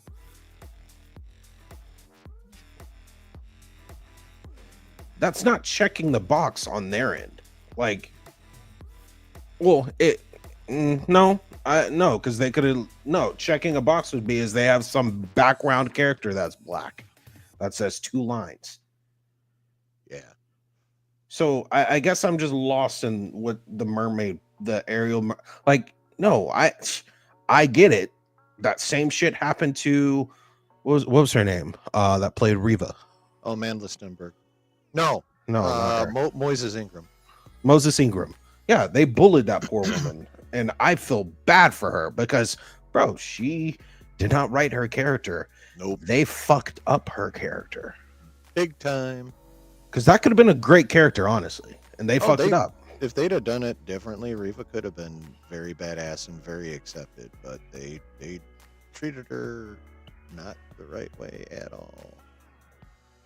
But yeah, Kevin, I guess I'm a little lost on how that would be the checking of boxes. But I do agree Kathleen Kennedy is probably not going anywhere, which she should, because it's crazy how motherfuckers in NFL get fired after 1 year after doing a mediocre job, and they were set up to fail. But this woman, Kathleen Kennedy, can hold her job for almost a decade now and do nothing. Yeah, I mean, well, we got Marvel Studios execs dropping like flies. Now all of a sudden Sony's fucking annihilating them. People are leaving Sony. So yeah, it's the consequence-free environment at Lucasfilm is completely fucking mind-boggling. Thought you already said he might be looking to do something different after the Secret Wars. I've never thought that. I mean, would it be cool? There was talk, like, let me think. It was a while ago. I do remember there was some rumblings that he might be done after Secret Wars. This is a long ass time ago. Holy shit. Might even been 2023 is when those rumblings were coming about. And it also happened to coincide with like the post-Quantum Mania shitstorm. So yeah, that's the speculation about that has come up, but yeah, there's no way he's leaving before he handles his mutants. Now that he's got his toys, like this is the whole point of Secret Wars is to reset the universe to where all his toys are in the same sandbox and he can go exactly. So he's sticking around for at least one more saga of playtime. Oh yeah, 100% for sure. I mean, this is what he came into the scene with. So yeah, he definitely does not want to leave before this is done. So no. Yeah, he's gonna see the mutant saga through. So we're looking at least however long this one's gonna take. Let's see. So at 10 years for the Infinity Saga, it'll be 8 years for the Multiverse Saga. So I doubt it's gonna shrink any more than 8 years. So yeah, Feige ain't going anywhere for at least 8 to 10 more years, and like going anywhere. Period. Across the lot, anywhere else, nothing. He's gonna be running Marvel for at least a decade more. would say. Remember when we thought if it bombs, she's gone? Yeah, bro. I was Yeah. saying then it's not going to kill her career. Like, she's going to be there. And I'm almost at the point where I don't think she's leaving anytime soon. I want you to be wrong so bad. I was right before. I know. Shut up. Everyone, man. Shit. If it bombs, she's gone. I'm like, Josh, no, she's not, man. She's not. She's definitely not leaving anytime soon, man. And I have zero sources. Right. Got a lot of history though. Yeah, got a lot of precedent. Yeah, it's like we know how Lucasfilm works. They do not make sense. No. So why would they choose to let her go when she has literally done the same shit for multiple years? Yeah, about 12. Going on 13 this fall. Dude, that's fucking terrible. Yeah, Disney purchased Lucasfilm in 2020. Kevin, so we talked about this a little bit earlier. I don't think you were in. So basically, there's going to be, assuming they are actually recasting T'Challa. Now remember, this is, even Snyder said it's a hot rumor.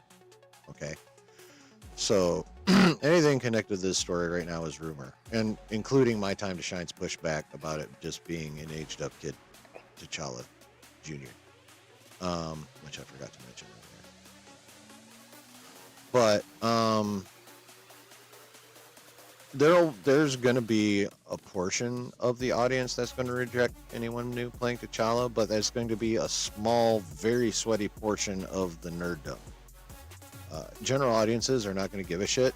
They'll be like, oh, hey, cool, T'Challa's back. Let's go, Black Panther. And they'll be happy. So, I don't think, personally, in the grand scheme of things, there's going to be a broad-based rejection of anyone that comes into play T'Challa, but there will be a contingent outside of the usual suspects. I'm just gonna check something real quick. This will give me an idea of how that's gonna go. Okay. Give me a second. Yeah, no, do your thing, bro. But that's just my opinion on it. Personally. Yeah. I think the normies, which is where your billions come from, they'll be fine with it, unless the way they bring them back is just blatantly fucking stupid. Then even normies would be like, yeah, fuck that, that's dumb. But as long as it makes even a little bit of sense, normies will be fine for the most part. They'll just be sweaties that are pissed, and not even all of them. So, yeah. Unfortunately, What's up? I don't think you're like. No. I don't think. I'm gonna send you a screenshot real quick in your Discord. Okay. Oh, that's wrong thing. Like the regular Discord or the DMs? I'm gonna send you in a DMs. Okay. Pull up my Discord here.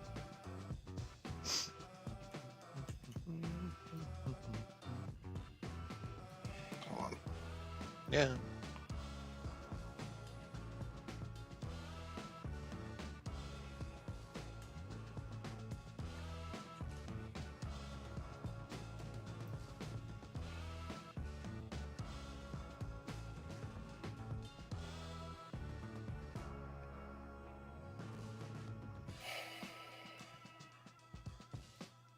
Is it being stubborn?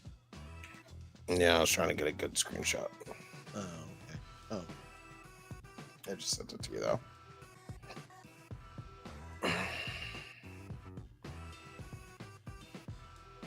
So if you want to pull it up, you can, but I think you understand where I'm going with this.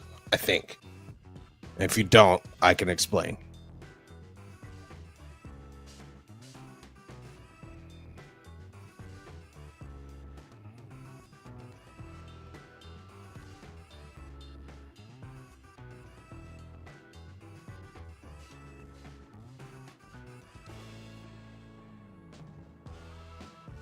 And then actually, I'll send you another one too.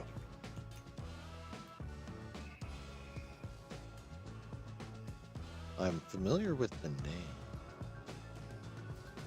He's the one I definitely am outspoken about not liking. So, Oh, okay. but for this content, I can always grasp a little bit of how this is going.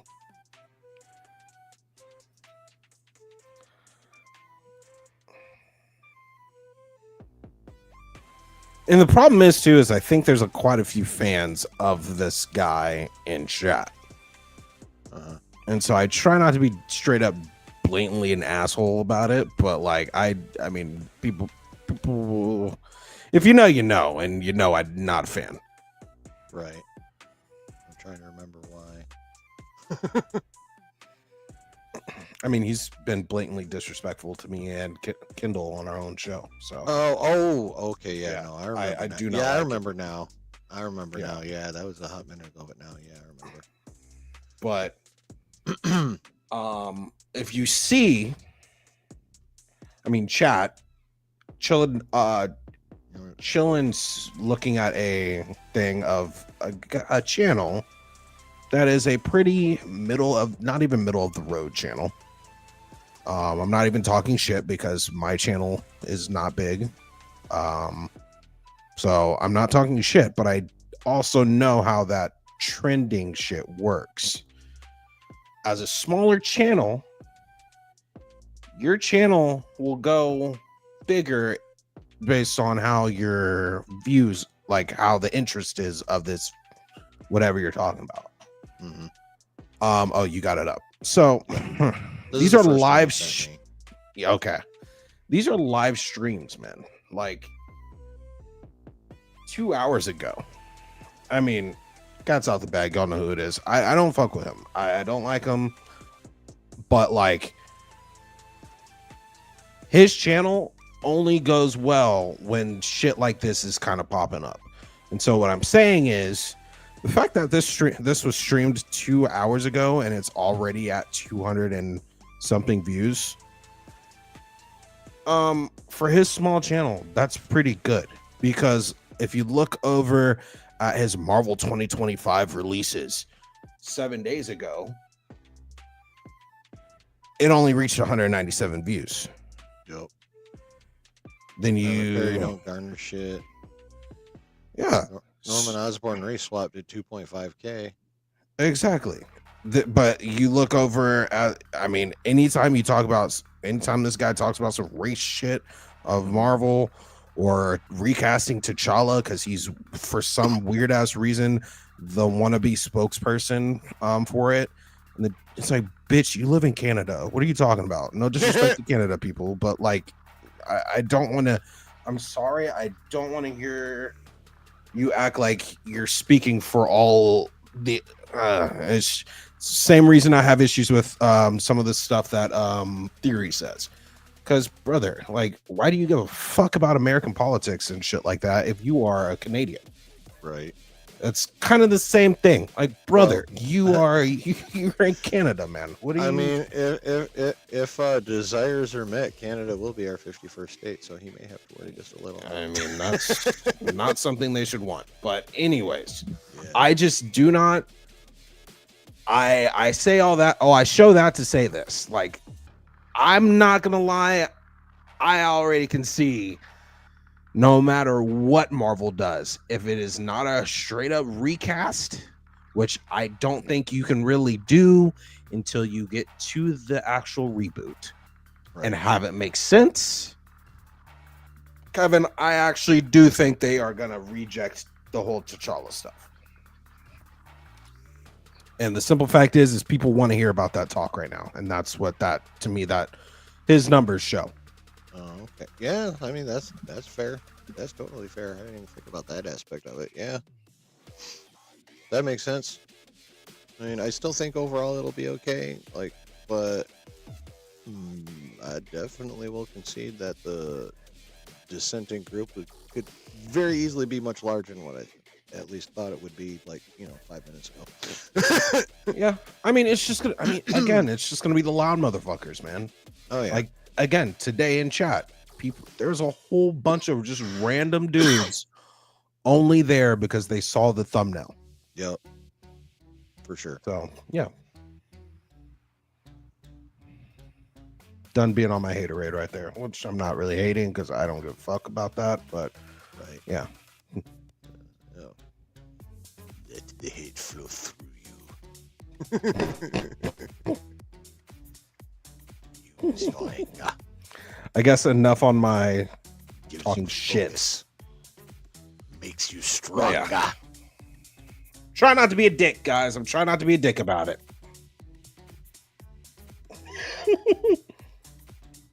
What is Your the video's saying? a little New behind year, now, new man. me. Your voice and your Oh, video fuck. are out of sync. Is it back? It's back now. Yeah, it just took it a minute. Hold on. I'll leave it and come back. Okay, That's weird. here, I'll pop you out. Go for it. Oh no, it's a humongous look at my face. Sorry, guys.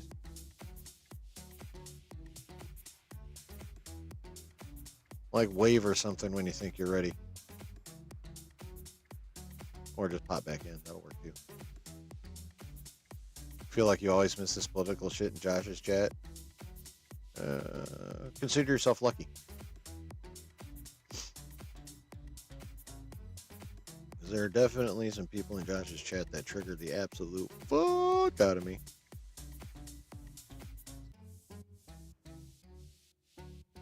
Yeah, I don't know about Warhammer being the next Star Wars.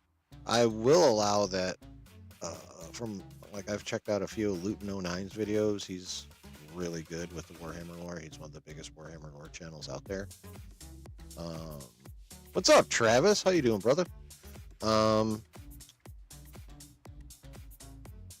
Yeah, I don't know about the next Star Wars, but what up, Griff?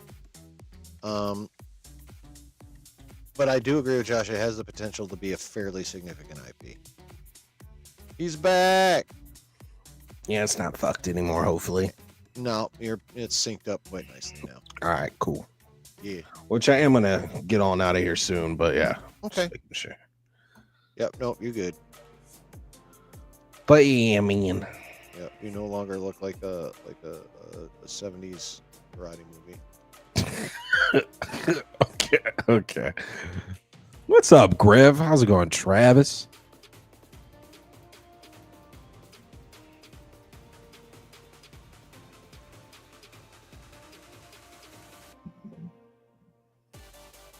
Thanks for keeping it real. I think I keep it too real sometimes. I'm not gonna lie. I feel like I kind of did overstep just a tad. Because I shouldn't be talking shit about somebody like that, but Yeah, fuck him. I mean, is he quite as out of pocket as like other people that are very much on the opposite side of him? I mean, Does he get that out of pocket? Like, I've never watched this shit. people in chat know him. Chillmonger, what do y'all think about Chillmonger, dude? Am I overreacting? I just really did not like, personally, I really don't like what he says. He says some stupid shit that literally makes zero sense in my opinion. And then he'll just basically dumb it down to the fact he'll say like, "No, you're just letting them sucker you in." It's like, the fuck are you talking about? I don't like that. And he tried to do that shit with me and Kendall and basically say we're stupid and just eating whatever Marvel throws at us. It's like, no, bitch, no. So I personally might have a jaded view, and I know that, but I don't like that. I don't like the way he moves. He moves and does shit, because then he proceeded to, after that stream, he proceeded to make a like 2-minute fucking video about me and Kendall and sneak diss us there, and then send his stupid ass community to us. It's like fucking weird. Wow, it sounds like just the flip side of the coin, I guess. Yeah, but I could be totally alone, because somehow he's oddly really liked in Josh's chat, which I don't understand also, but it is what it is. I could be very off. Who knows? Either that or you know more about him than most of the people in the chat. You know, they might literally only know him from chat. Like they may have never watched one frame of his content. I mean, that probably is true. So, like, he is partially why I get very frustrated with Kindle. Because when I hear him talk, I'm like, Kindle, you need to be firing up the stream and making sure like your opinions of nuance are in there. yeah. I could be wrong though.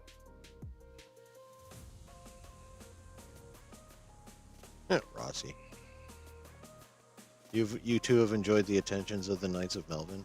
It's fun.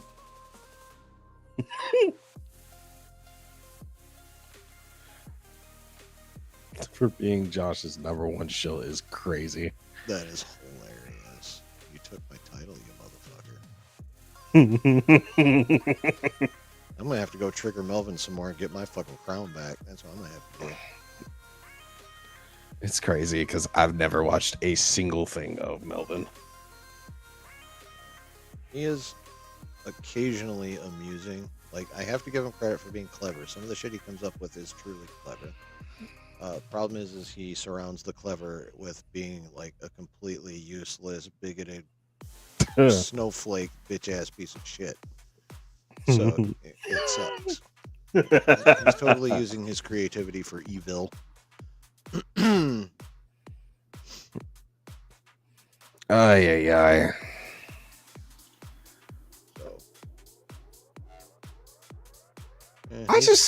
He's found a way to spread his hate effectively, motherfucker. When I first heard about him, he only had like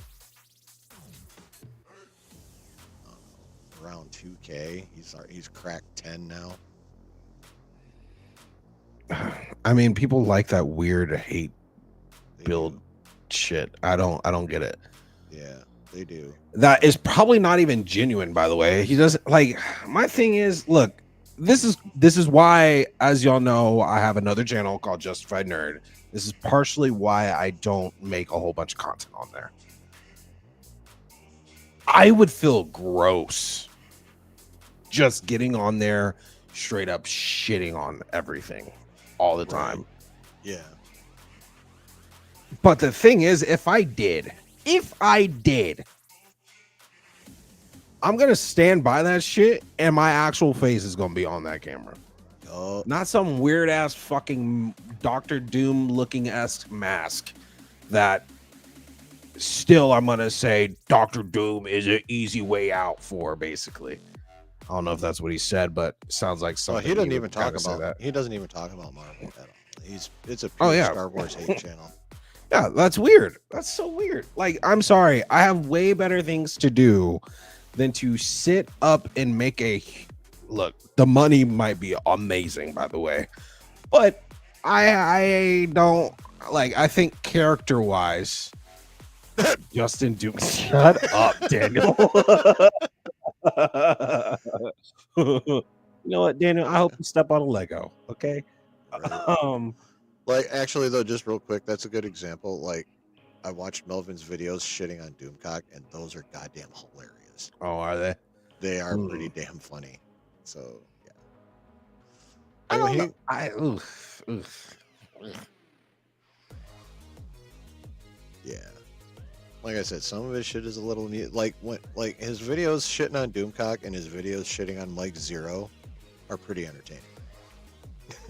So he just wants to shit on people, is what it sounds like. Yeah, that's literally all he does. Is he shits on people and he shits on Star Wars. So my question is, where does Melvin go if Star Wars starts actually being sick? Whatever the next franchise he thinks he can shit on. Or does he just spin it and make it sound like it's ass? Probably just that. He'll probably just, have to be a bit more clever on making it look stupid, or trying to make it look stupid is all. Yeah. I guess that's the difference, because I can't be fine with just making rage bait weird content, in my opinion. But yeah, no, I gotta, obviously I'm not afraid to shit on something if I think it needs to be shit on. But if like take Star Wars for example, if like Mandalorian and Grogu somehow manages to be like a mind blowing movie, I will hop on here and I will fucking say so. Yeah. You I know, I mean, will. Like, if by some miracle, like a Star Wars project is actually like real Star Wars and also well done, I'll say it. I'm not just gonna shit on everything Star Wars just because it happens to be put out by this era of Lucasfilm. I'm gonna be suspect about all of it. yeah. I'll be honest about that. I'm gonna go in with like,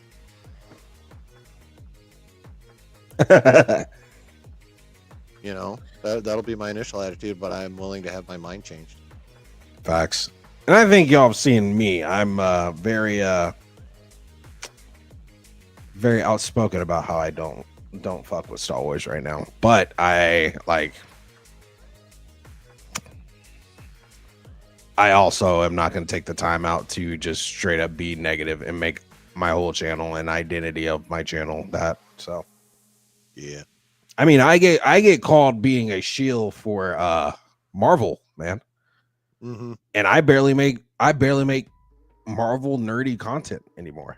Yeah, which I'm going to start doing again, but it's just like I'm trying to get excited for shit first, you know? Yeah. Well, yeah. Otherwise, you're just, you know, people I'm will gonna be be bitching. people be able to. Well, either that or if you try to be like fake enthusiasm, doesn't sell either. Oh yeah. You know. Now let's just say this. Look, chat. If they want to fly me out to fucking see across this Beyond the Spider-Verse when it comes out, shill Justin checks. I will be number one shill out there. I don't give a fuck. Right. Write it down, Melvin. I will shill the fuck out for Beyond the Spider-Verse. I mean, y'all heard it here. That's fucking fair, though. Give me Beyond, and I will say nothing but positive shit. I'll even say they had something in the works for Madam Web. I would say that. I don't believe that right now, and I don't believe that. Period. But if they let me fly out, I will say some shit. So chat, Griff, clip it. Chat. Let's work together. Spread the word. Justified MF. Justified Nerd. We're going to Beyond the Spider-Verse premiere, and also we're gonna find ourselves a beautiful cosplay girl that we're gonna freaking just marry. Okay, that's what we're doing. Spread the word. Spread the channel.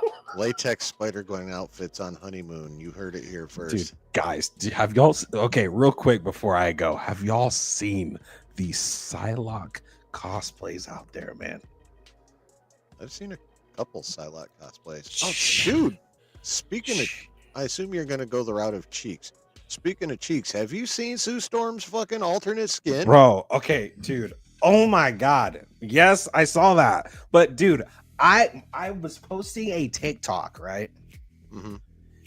It got muted because I said these devs are horny devs. I mean, it got absolutely muted. I am so annoyed by that. What happened to the nurse? Dude, she's too young, man. Too young. Too young. Too young, boys. No go. Also, yeah. Boy, yeah. Here we go. Yeah, too young, guys. Yeah, check this shit out.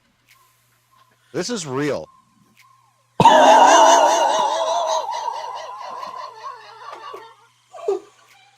devs are out of pocket, man. I mean, this is her in her normal uni, right? This is I just posted that.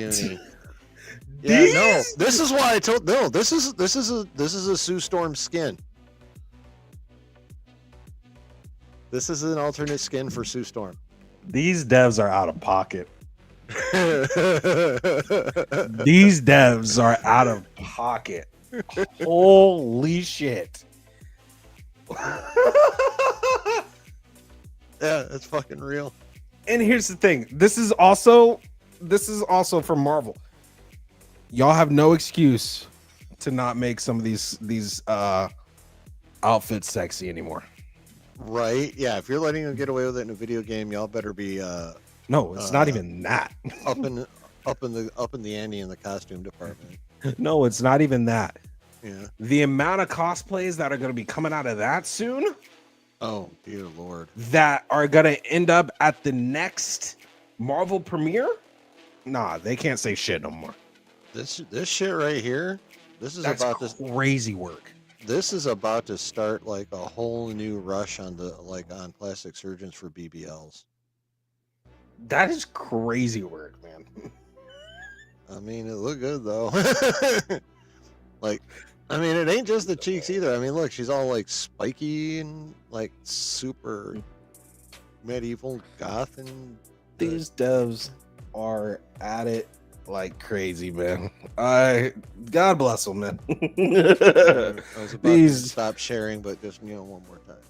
Oh my Lord, I can't believe that. That is crazy work, man. Get a little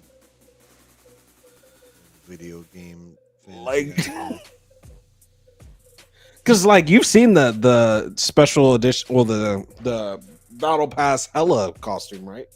No, like I haven't seen the Battle Pass Hella costume, bro. I mean, is it anything like this? Go look. Just go look when you're done. Okay. Fire up Marvel Rivals and just check, because she's pretty much naked. And if you move it quick to the side, if she wasn't a galaxy skinned person like Hella or whatever, bro, you're seeing coochie. It's crazy.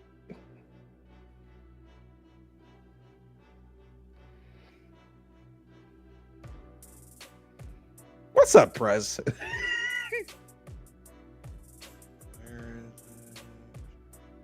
So why are they treating Wanda like a nun? Dude, Griff, that is something I'm actually asking. I'm not gonna lie. I actually think a fair chunk of that's on Lizzie. I don't know that Lizzie rolls that way. Like, I've seen her look really good, just like out and about, and for interviews. No, he's talking about in game. Really... He's talking about in game though. Oh, in game. Okay. Yeah. I mean, dude, she wore the classic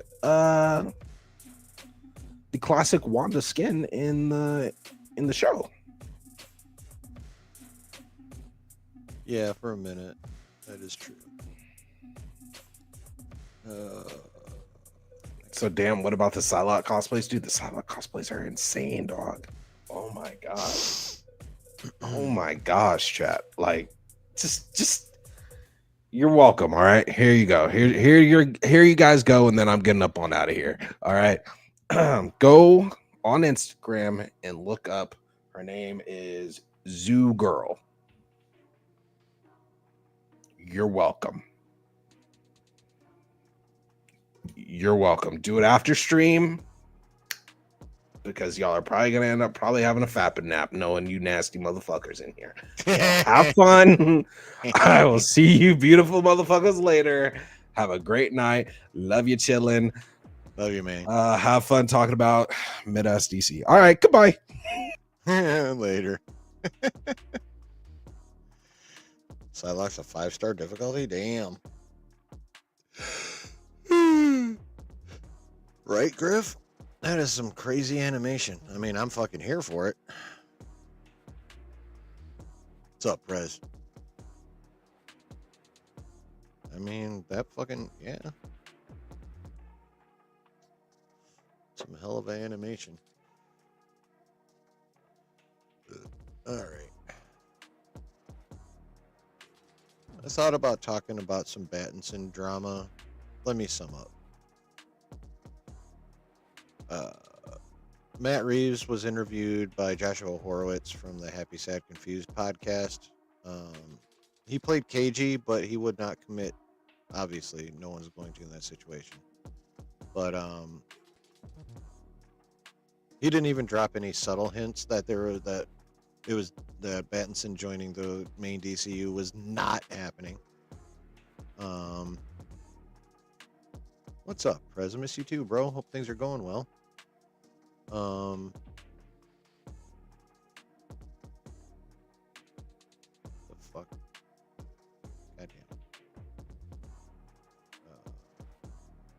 was I just talking about? Holy shit. Massive ADD moment just kicked in right there. Oh my god. Like, I'm not even kidding. What the fuck was I just saying?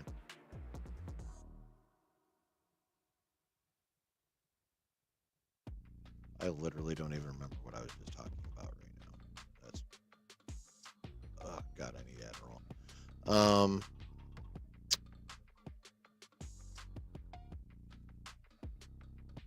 Oh yeah, Battinson. Okay. So yeah, thank you, Rossi. So yeah, Reeves' interview was non-committal, really either direction. But at the same time, there still weren't even any real subtle clues that you can sometimes get to indicate,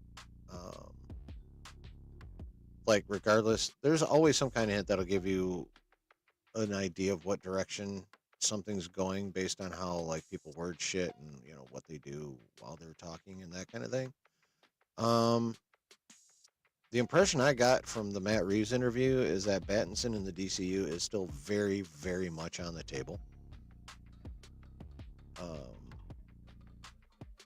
And then earlier today, Andy Muschietti came out, who, as we know, is, as far as we know, is still the director of Batman: The Brave and the Bold. That's still technically a thing. He came out and was like, hard no to Battinson ever being in the DCU. It's like, it's not going to happen. A couple things about that. Number one, Muschietti is not in any position to say a goddamn thing because his name is not James Gunn, Peter Safran, or David Zaslav. That's number one. Number two, there have been reports from people of varying levels of accuracy and credibility that Muschietti is not even on The Brave and the Bold. There's also, and that is kind of backed up by the fact that he himself has acknowledged that The Brave and the Bold's been delayed till who the fuck knows when. At least long enough for him to go off and go make another movie first. He says, yeah, I'm going to go do this other project, and, you know, then I'll come back. So, could it be the fact that he's still on it and they're just delaying the absolute hell out of that movie? Yes. Could the delay on the Batman 2 be purely due to whatever stuff's been going on with Matt Reeves personally? Yes.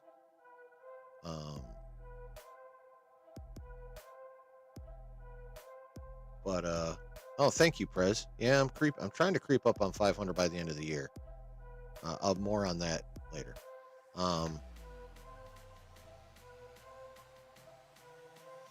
But yeah, when it comes down to it, Muschietti can say what the fuck he wants. He's in charge of jack shit.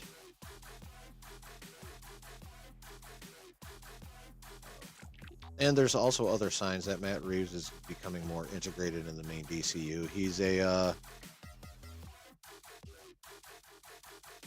want 300 subs by the end of fucking spring. Fuck mid-year. That is kind of sad.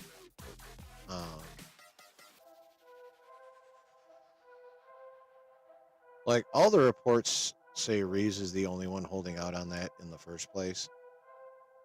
Gunn wants it. Zaslav definitely wants it. He's on record. Supposedly, Pattinson himself wants to be in the main DCU continuity. So I would say Muschietti can say what the fuck he wants, but for a wide variety of reasons, he can basically be ignored. Pretty much. Like, he's in charge of nothing. He's going off to do his own thing because who the fuck knows when they're actually going to get around to getting the Batman Beyond or whatever. Brave and the Bold. Yeah, Pattinson does need to get a little juiced up, but that report came out that he's in the gym.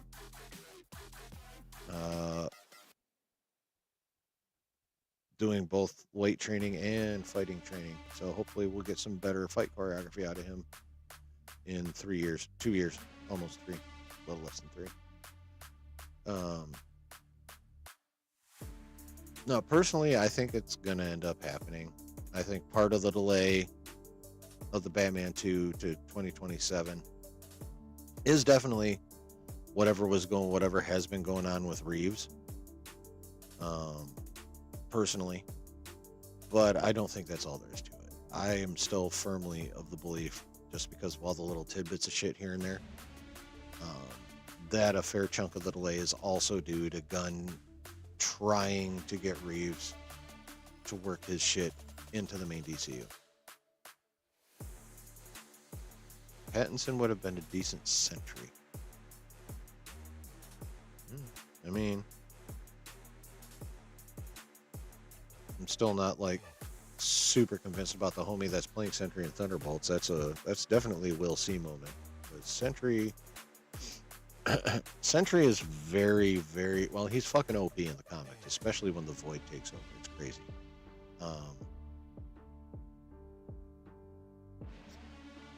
So it's gonna be interesting. Is like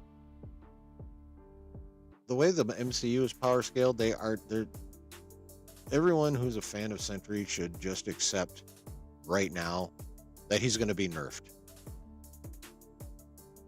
The only question is how much. But the way the power scaling is in the MCU, like compared to how powerful he is in the comics, he's going to have to be nerfed at least some.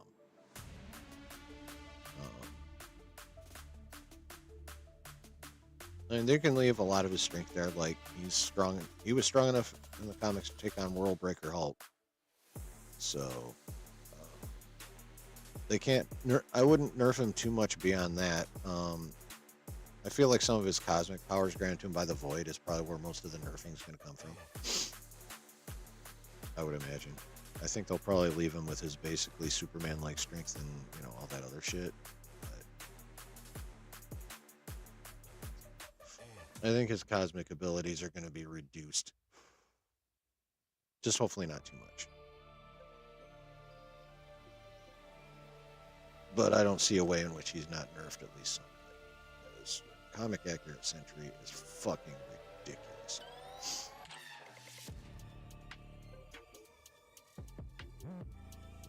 Yeah, it's going to be interesting to see how they handle that, Prez. I am very much looking forward to the Thunderbolts movie. The early reports were that the production was a bit of a mess, but again, most Hollywood productions always start off a fucking mess. But they did go in again around the time Feige finally realized with during the strike being able to see the dailies for Daredevil Born Again. Sorry, I have an itch.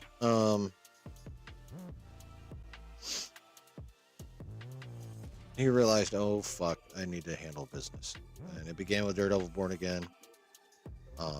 They're spending a fuck ton of movie trying to salvage something out of Cap 4. They did a fair amount of reshoots for Thunderbolts to juice that up. The trailers actually look pretty good for Thunderbolts, so yeah. I would say so far as the movies from Marvel go this year, the order of release is the order of my hype level. Cat 4, okay. Thunderbolts, cool. Fantastic Four, fuck yeah. You know what I mean? So. But yeah, so we got conflicting reports here, conflicting reports there. You got a director who's barely relevant at this point to the DCU because his movie's coming out who the fuck knows when. Late enough for him to go do a side project is making pronouncements that he literally has no knowledge or power to make.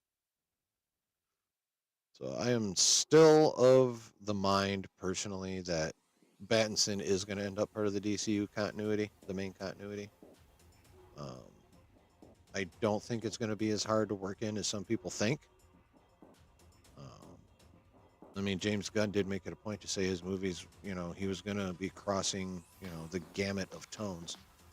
So how does it not make sense to have a bright, hopeful Superman in Metropolis and a dark, brooding Batman in a dark ass Gotham? Two different cities. Of course, it's going to be two different feels. So, yeah, I think the way people want to make it complicated to bring Battinson in is ridiculous. It's not that hard. Uh, the juxtaposition of the opposite tones will actually do more to emphasize both rather than drown each other out, in my opinion.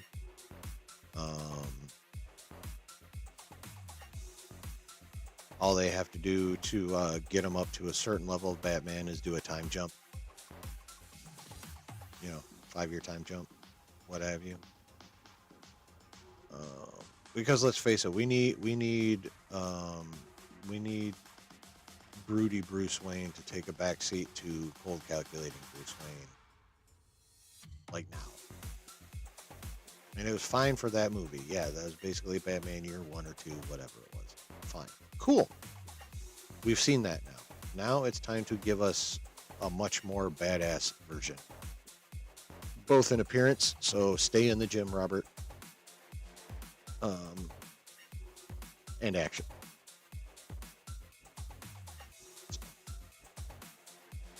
I still think it's going to happen eventually. I think Reeves is going to. I don't know if he'll give in, or grudgingly give in, or just be told, "Look, dude, you can still have a shit ton of say in how this goes. Yes, this is your big crime saga, but we're working it in." So that's where that is. That's what's going on. It's the latest with Battinson. So that's that. That's that for the. I swear there's one more other DC thing. Oh yeah. How many of you caught the part of Josh's stream where he was talking about the leaks for lanterns? Were you around for that? You know about this? Do you hear about this? So allegedly,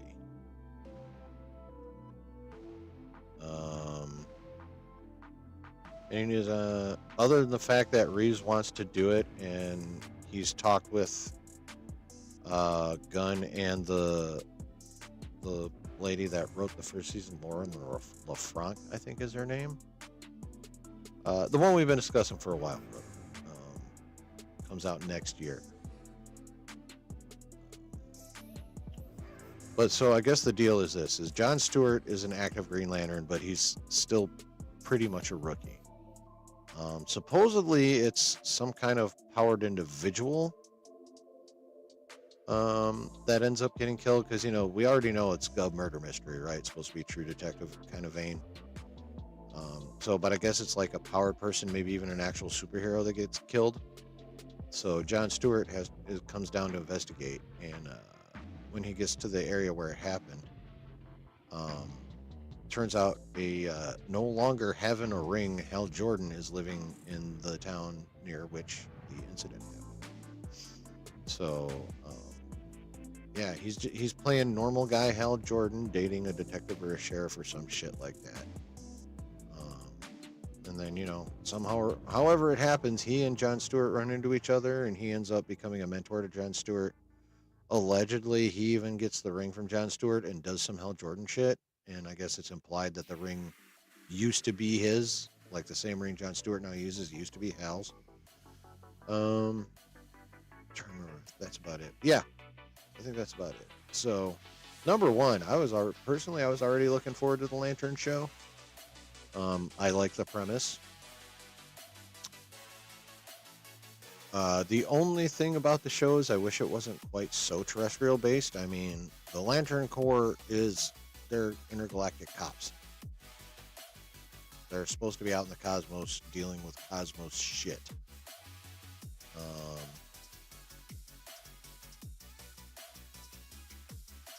When he Batman threw the baseball bat back at the dude, yeah. So like I outside of it not being as cosmic as like Lanterns probably should be, I think the show's already sounded dope. I kind of like what they're setting up.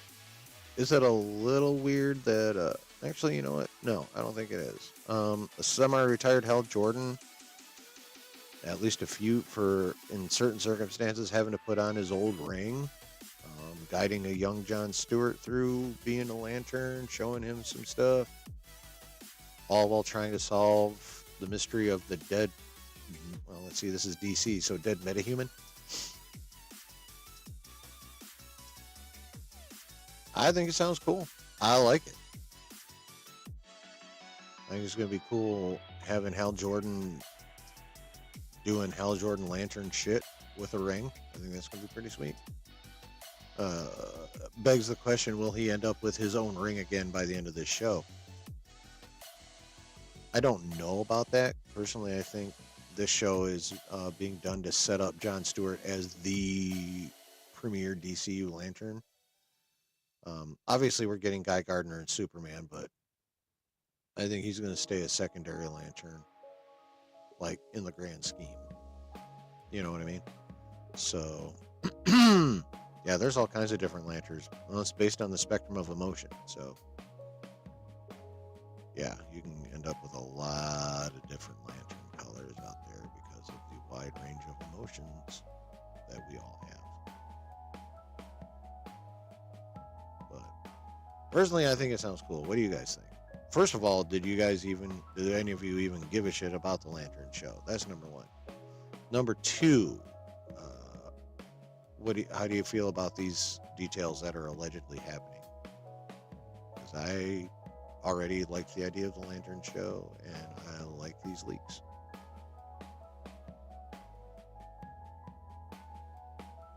You think the leaks are cool? Brooke? Yeah.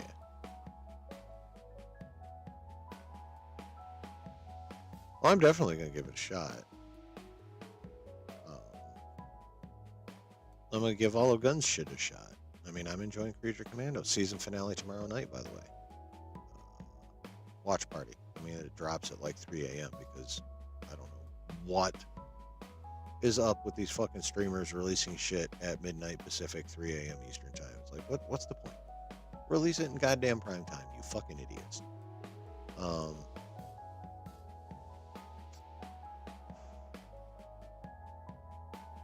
But yeah, I mean, I'm gonna give all of Guns shit a shot.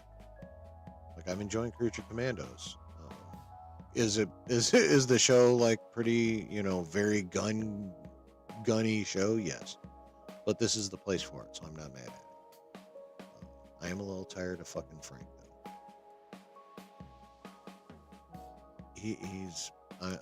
I'm over that guy.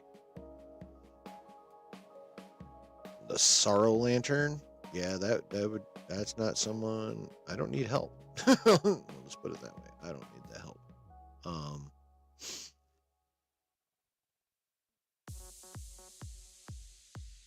But yeah, Perez likes the idea of the show, but can't get hyped until he sees more info. That's totally fair. I mean, I wouldn't even say I'm hyped, but I'm definitely very interested. Like, I wouldn't even claim excitement, but I am very interested in that show.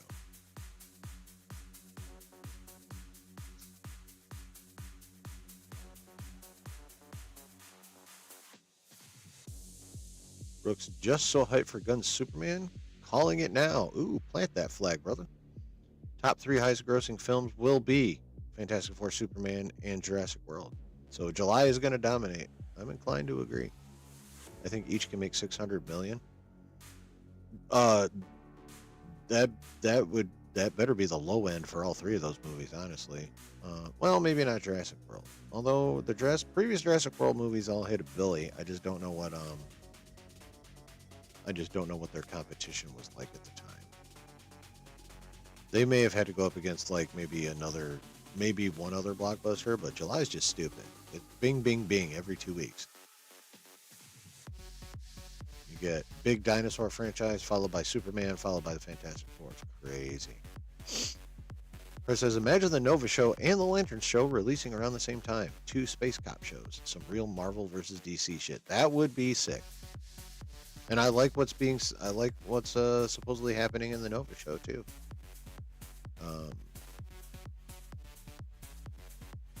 I'm not 100% convinced that introducing an antagonist with the significance of Annihilus and the Annihilation Wave in a TV show is the 100% best idea. But if they handle it right, it'll be fine. It'll be cool. And again, going back to Mr. Alex Perez, I think it was the end of the part 3 of his December Discord Q&A. He said, prepare for Annihilation. So I'm pretty sure we're actually going to get some kind of Annihilation event at some point during the Mutant Saga. That's number 1. Number 2,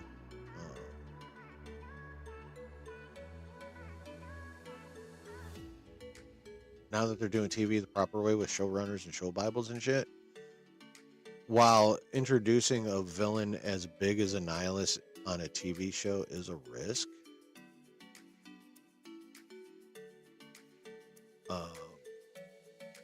if they do it right, it could be dope. And of course, I don't even need these in anymore. Rest my ear holes. God, I need to get some more ear.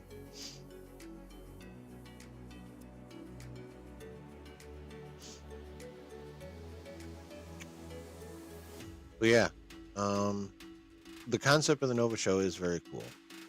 A Dick Ryder led Nova Corps, dealing with the beginning of the Annihilation Wave. I'm guessing if Annihilus is going to be featured in it, and the Nova show is going to be set out in the cosmos. I imagine we're going to get at least we're going to get the beginnings of the Annihilation Wave, I would guess. So I'm just hoping they do a good job. Brooks hoping Superman from Gun can be a banger like Top Gun Maverick. That's the hope for sure. Yeah, Top Gun Maverick made over like 1.4 billion. The level of competition around it, I don't think it is like anything like what Next July is going to be. Felt that Dan has faith in most things HBO does. I mean, HBO itself as a studio has a pretty fucking good track record with its shows. That is true. High quality shows is one thing HBO has become known for. Rick says, I want the Fantastic Four trailer now, though. Yeah. Maybe Feige thinks it's better to release it around Super Bowl time. I'm pretty sure that's when we're getting it. I think we'll get it initially in the Super Bowl, and then it'll be tied to Cap 4 in the theaters. Well, at least for a little bit. Got to remember, Thunderbolts comes out in May, so they're gonna have to do some, reminder marketing, like March and April for that movie. But yeah, I want a Fantastic Four trailer sooner rather than later myself. Like I'm ready. I'm fucking ready. Not for the uber competitive reasons Josh wants it. I just want to see a goddamn trailer. Annihilus is insane. He can take on Galactus and easily take. Yeah, he's pretty powerful, especially with his cosmic wand. No diddy. Annihilus started as a life spore, but mutated into a super intelligent insectoid being. That is pretty wild. I'm gonna have to do some digging on Annihilus. Chris says, "Let me ask a random question before we get out of here." All right. What's everyone's thoughts on Blade Runner 2049? I've never seen it, and I'm about to throw it on. I haven't seen it either. But I've seen some people on some trusted YouTube channels talk about it. I guess Harrison Ford is really, really good at it. I guess it's a good movie. Yeah, I've heard it's a good movie. Harrison Ford's really good in it. I think you're pretty safe to throw it on.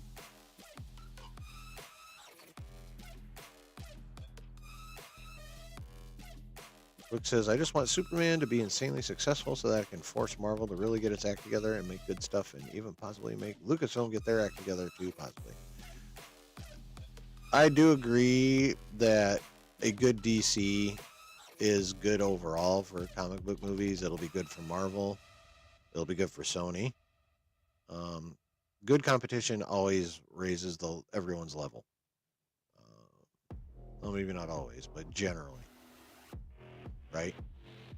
So, yeah, I would like to see that.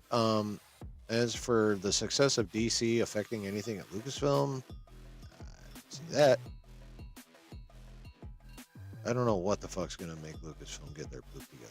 Honestly, I mean, I know what I would do, but yeah. See, I haven't watched either Blade Runner movies.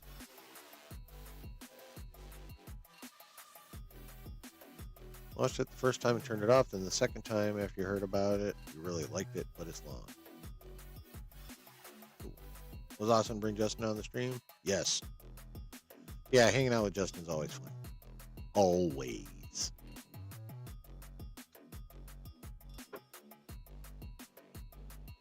All right. Time to go. It says, all right, boys, I'm going to spark this joint and watch the movie. There you go. Hell yeah. I mean, I'm not going to watch Blade Runner 2049, but there's definitely going to be some joint sparking happening when I get out of this motherfucker. That's for sure.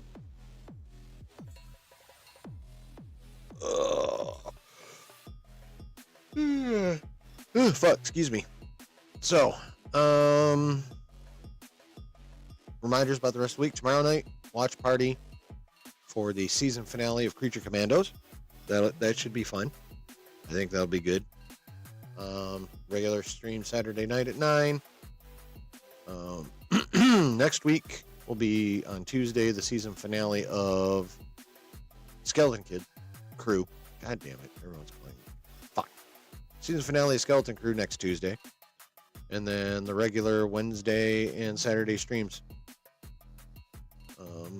for a couple weeks. And then we'll see when they drop Friendly Neighborhood Spider-Man, and we may do some watch parties for that motherfucker.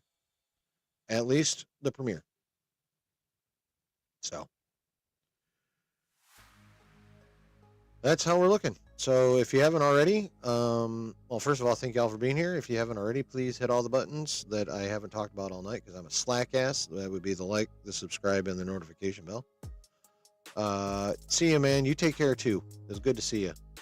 Glad you could make it, man. Yeah, so hit all the buttons. I've not been shy about trying to get to 500 subs. I've got the watch hours I need for the first tier of the YouTube partner program, but I need the subs. I need 255 more. I am going to be doing a subathon probably, I don't know, February or March, but I'm going to do it. I'm going to do a 12-hour subathon on a Saturday, noon to midnight. At least now that I downloaded Marvels, I can humiliate myself on that for a couple hours of the stream at least. But yeah, but in the meantime, if the spirit moves you, and I expect nothing, I know how tough times are, but if the spirit doth move you, at the top of the chat is pinned my my PayPal link. So again, I expect nothing. I know times are ridiculously hard right now, and they're probably not going to be improving anytime soon, unfortunately. We'll see, though. You never know. I could be wrong. So, yeah, I expect nothing. But, you know, if you're feeling frisky, then, you know, by all means, please jump. You know what I'm saying? So, also, yeah, Discord link. Oh, shit. It's in my channel description. That's right. I'm on StreamYard. I got all that shit, like, stuck in my StreamYard or Streamlabs description, but will someone with a wrench throw my Discord link in the chat for me, please? That'd be awesome sauce. I get it though. Na, na, na, na, na, na, na.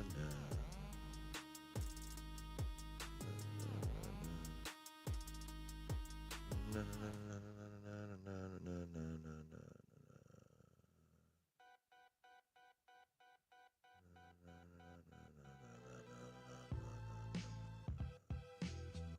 Wham!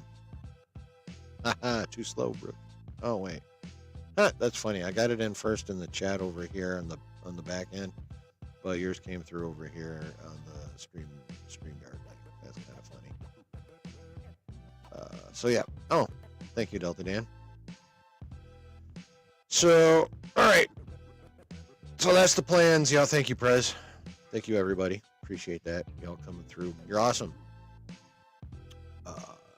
Basically, yeah, you guys are awesome. Thank you for hanging out. Prez, I was slow too. Right? But yeah, thanks for hanging out. Thanks for being a dope ass community. Coming through with stuff like that in the Discord link and all that shit. Oh, thanks, Brooke. You're always optimistic. Even when I'm shitting on stuff, that makes you optimistic too. That's cool.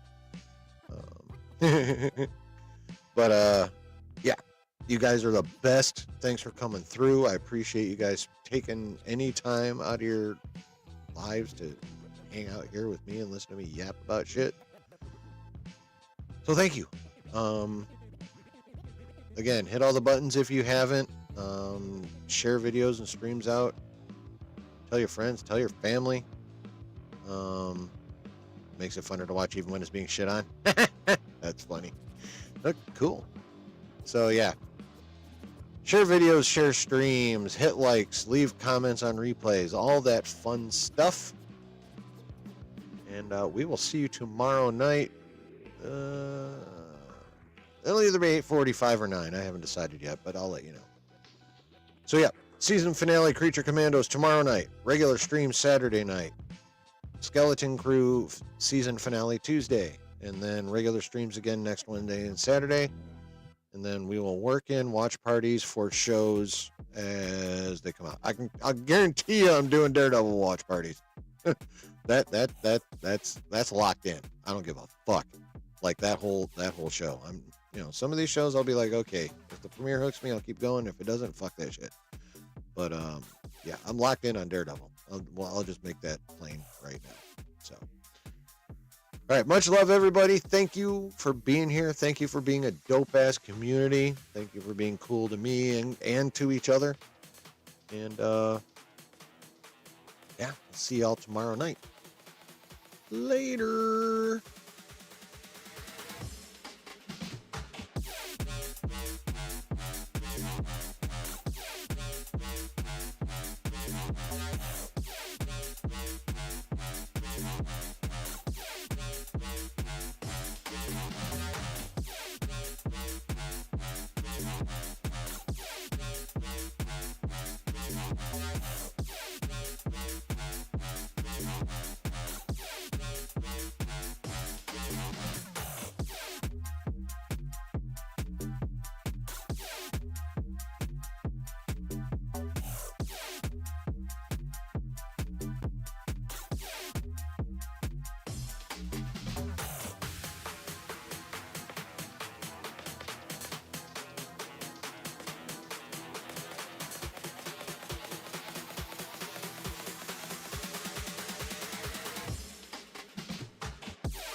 Down with the Knights. Hell yeah, Delta Dan. I need a sick outro video to that song. I gotta figure out what the fuck song that was. I'm just running through my playlist on shuffle. Like, real talk. That's what I'm doing. Yeah, I do need to... There's definitely production value upgrades I can incorporate into my streams and videos for sure. I just gotta get my poop in a group and sit down and teach myself how to do it, basically. But yeah, no, you're right. I definitely do need production upgrades. They'll be coming. But that aside, once again, I must express my gratitude to everyone for being here and hanging out, whether you were lurking or engaging in the chat. And if you made it this far in the replay, thank you very much. Again, if you haven't yet, hit all the buttons. Join my Discord. All the good shit. Because this is a fun place to hang out. Ask anyone who hangs out here on the regular, they'll tell you. Good times here in the basement. So, one mo again, I say thank you. And I will pass along my usual admonition. And that is this. Wherever you're at and whoever you're with, always keep it nerdy. Much love, everybody. Thanks for being here. We'll see you tomorrow night at either 8:45 or 9 for the season finale watch party for James Gunn's technical first DCU offering, the animated show known as Creature Commandos. Much love, everybody. Peace!